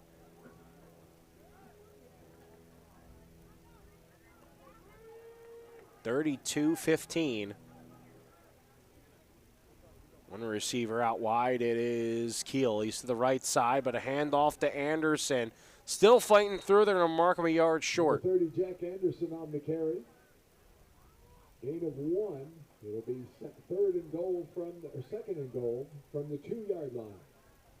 2nd and goal now, and you pass the last couple of plays. You change the pace now with the runner. If you're Brooks and you're a yard short, they're going to put him under center. We might see a QB sneak here for a yard for a score. Here's Brooks, and he's going to push the pile. Did he get in? No, he didn't. Brooks on the keeper. Brooks short again. Short of the goal line. So this is third down here. The 1 yard. You're probably here from the 1. Hurry up. Here's Brooks under center. 2 receivers, or 1 receiver each side. Brooks is going to slide to his left. Is he in now? Yes, he is. Touchdown, Trojans. Brooks, at first you don't succeed. Try, slide to your left and try again. Brooks finds the end zone, a rushing touchdown for the quarterback. And it's 38-15 with 5:09 left to go in the last quarter of play. Nielsen on to knock in the extra point. Nielsen's kick is up, and it is good. 39-15 the score, 5:09 left to go. You're listening to Jammin' Country, FM 103. And before we take the break, there's a flag. All right, well, we're going to go to the break now. I'll tell you about the flag when we get back. You're listening to Jammin' Country, FM 103. Stick around. Taunting. 56 first, no sportsmanlike conduct in the game. Could be a 15-yard penalty on the kickoff. Hard work, grit, and untamed spirit are what defines them. At Mustang Seeds, we stand with you, and we hold true to our values, proven results, and the trusted products we were founded on almost 60 years ago. We're farmers. We're untamed. We're Mustang Seeds. Contact your local district sales manager or visit mustangseeds.com.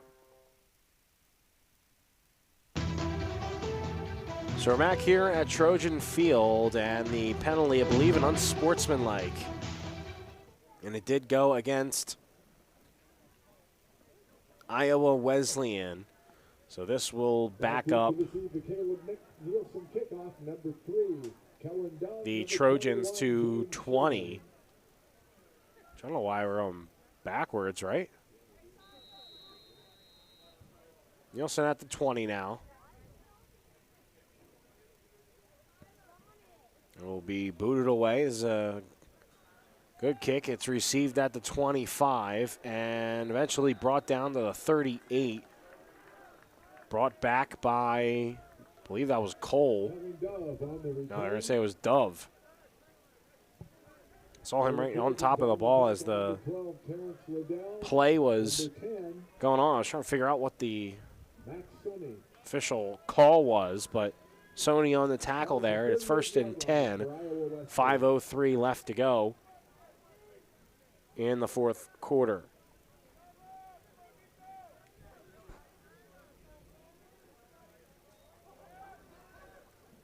First and 10, and it is incomplete. And after the play, there is a flag. The ball was incomplete. It's Hagen Weaver now in at quarterback, and now there's just a ton of laundry on the field.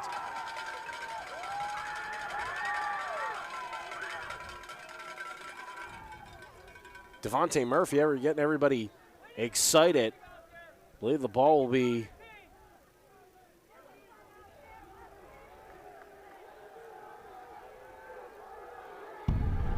Sportsmanlike conduct, 71. so there's a couple of unsportsmanlike conduct penalties.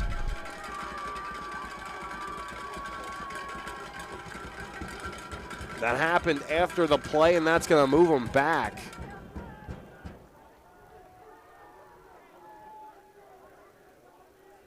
And I mean, I want to say that's a good not retaliating for the Trojans. We're under 5 minutes left to go until the Trojans have completed a victory against Iowa Wesleyan. So from the original line of scrimmage, They're going to move them all the way back to the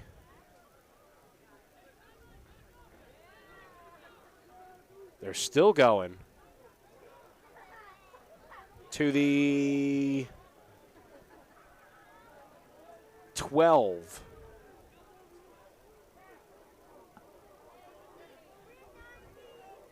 So 39-15 the score, and now with the unsportsmanlike conduct penalties,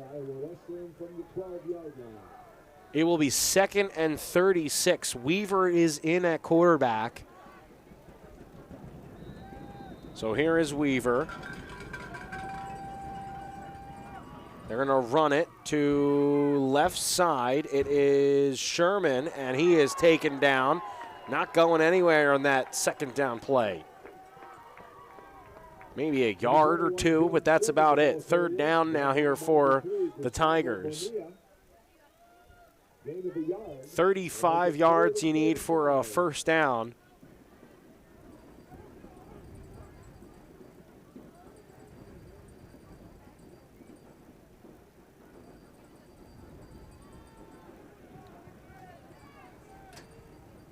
Third down here.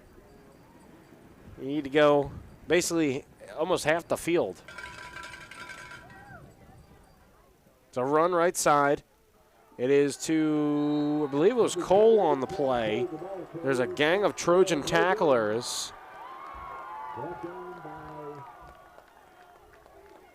It was Cole, and it's 4th down.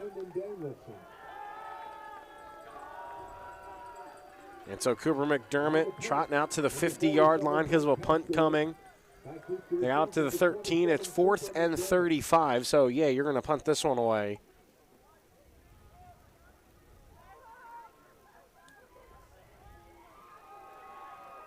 Here is Max Paskowitz on for the punt. He's standing at his own goal line. This one is driven back, and McDermott's just going to let that one go out right near the 40. There's probably a couple more runs we're going to see by the Trojans, trying to get up maybe a pass. But more than likely, that's going to do it. The next couple of games coming up for the Trojans will be a rematch against Valley City State, and that will be not next weekend. They have another week off. Will be the November 6th game, and that will be against, well, right now, number 23, Valley City State, and then against Presentation College at 1 p.m. in Aberdeen. This one is ran up by Anderson, gain of 2 or 3. Gain of 2 on the play. It was by number 33, Drew Burton. A great week for games and a couple of interesting games in the North Star Athletic Association this week. It's Iowa Wesleyan, obviously, in Dakota State with Mayville State and Waldorf. Also started today at 1 o'clock as a run inside and a little bit towards the left. A good, strong run on 2nd down and 8. Gain of 6. Gain of 6 for a furlong. And then basically the highlight of today for the North Star play, it's Dickinson State, who received a couple of votes to get in the top 25, and Valley City State. That game started 45 minutes ago. 2 minutes, 13 seconds remain. It's 3rd down and 2, a long 2, and flags come out. It's going to be a false start.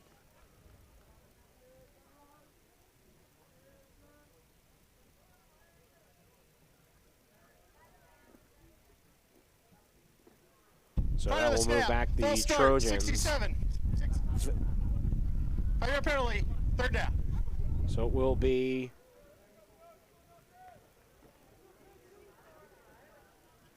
a 3rd down and 7 now. Ball on the penalty, 3rd and 7 for the Trojans. Ball on the 44-yard line. So once again, we'll redo that third down.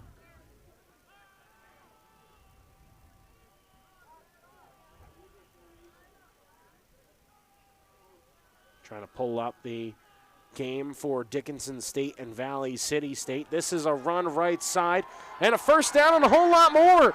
There goes the runner. 30, 20, 10, 5, touchdown, Trojans.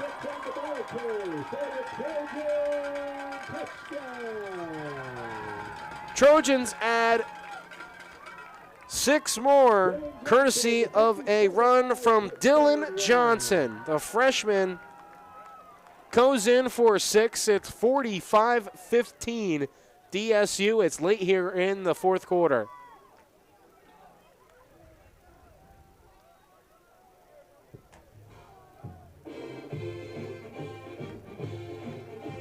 And Caleb Nielsen out to line up the extra point.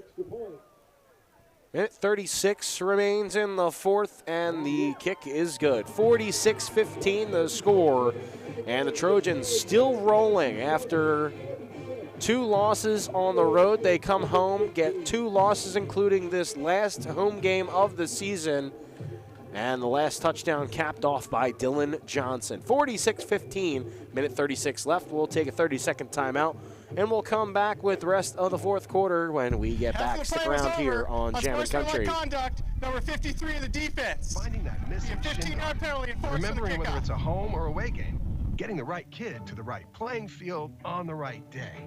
Why are simple things sometimes so complicated? Thankfully, with auto owners, insurance doesn't have to be one of them. We work with independent agents who keep insurance simple, so you can worry about more important things, like not being that fan. Oh, come on, ref! That's simple human sense. Call Scott Gusso at GSN Insurance, 556-0242, to see if it makes simple sense to switch to auto owners insurance. And we're back here in the Madison Discount Liquor broadcast booth with an unsportsmanlike conduct penalty on the defense, which was, again, at that time, the Tigers of Iowa Wesleyan. Frustration starting to settle in after this big loss, 31-point loss right now against Dakota State, which continues to roll on. And this kick is going deep into the end zone for a touchback. So I was trying to get up the scores, and I thought something might have been wrong, but the score is still 0-0 with Dickinson State and Valley City State. In a crucial game for basically the lead of the North Star, the being at the top of the North Star Athletic Association. The Trojans will get Valley City State next game, which once again will be on November 6th. A week off for the Trojans. Here's Weaver. He's going to load up to fire. Middle of the field. Caught, and a great play by Noah Guzzi. Brings down the receiver, McWilliams. Brought down by number 8, Noah Guzzi. First and 10, Iowa Wesleyan from the 43-yard line. And here's the hurry-up offense. Here's Weaver, a quick pass to Rodriguez. He gets another completion. To number 12, Dimitri Rodriguez. And it is second down and about 6, or I say 7 with a minute left. So far a shutout by the defense here in the second half, and the Tigers want to get it, but it's intercepted. Doesn't matter, game's over. Down to the far side, still going, and will reach the end zone. Touchdown, Trojans. Max Sonny picks off Weaver, another pick 6, and just another great defensive play to end this game. Bring it back one more time. You still got 43 seconds left. tried to get it downfield. Weaver's throw. A little too short, left it for Max Sonny. 52-15. And the kick is good for Caleb Nielsen, and that's putting on the exclamation point for this one. And another flag. There's been, after every single touchdown, I think there has been a flag on the After the play was over, We're going to keep things here because we're almost towards the end of the game here. As we're getting very close to the Mustang Seeds post-game show here in the Madison Discount Liquor broadcast booth. Well, things starting to clear out for the Trojan coaches up here in the broadcast booth, and you're in the booth. Iowa Wesleyan coaches trying to, I believe, talk to the referees and seeing what, I guess maybe not necessarily the call is, but the problem is every single time, because there's been 3 unsportsmanlike conduct penalties. The last 3 touchdowns and after the last 3 extra points. So coming into this one, the Dakota State Trojans, they led the NAIA with interceptions in 15, and another big win. And right now I see a couple of linemen going near head coach Josh Anderson. They're going to pour the Gatorade on him for win number 50, and they're trying to disguise it. Kick goes in there for a touchback. 53-15 the score. We're going to be talking to a wet head coach Josh Anderson after this one. I don't think that's the best thing to do in this cold weather. Still going to come out, instead of kneeling it, they're going to try to maybe go deep here with a couple plays. Here's Weaver. 2 receivers each side. It'll be a handoff inside. Still going is Sherman. 37 seconds remain.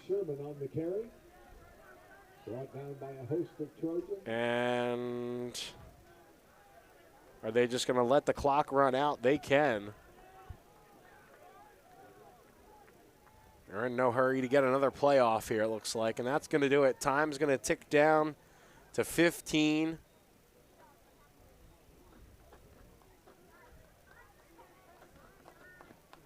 And so there goes the lineman.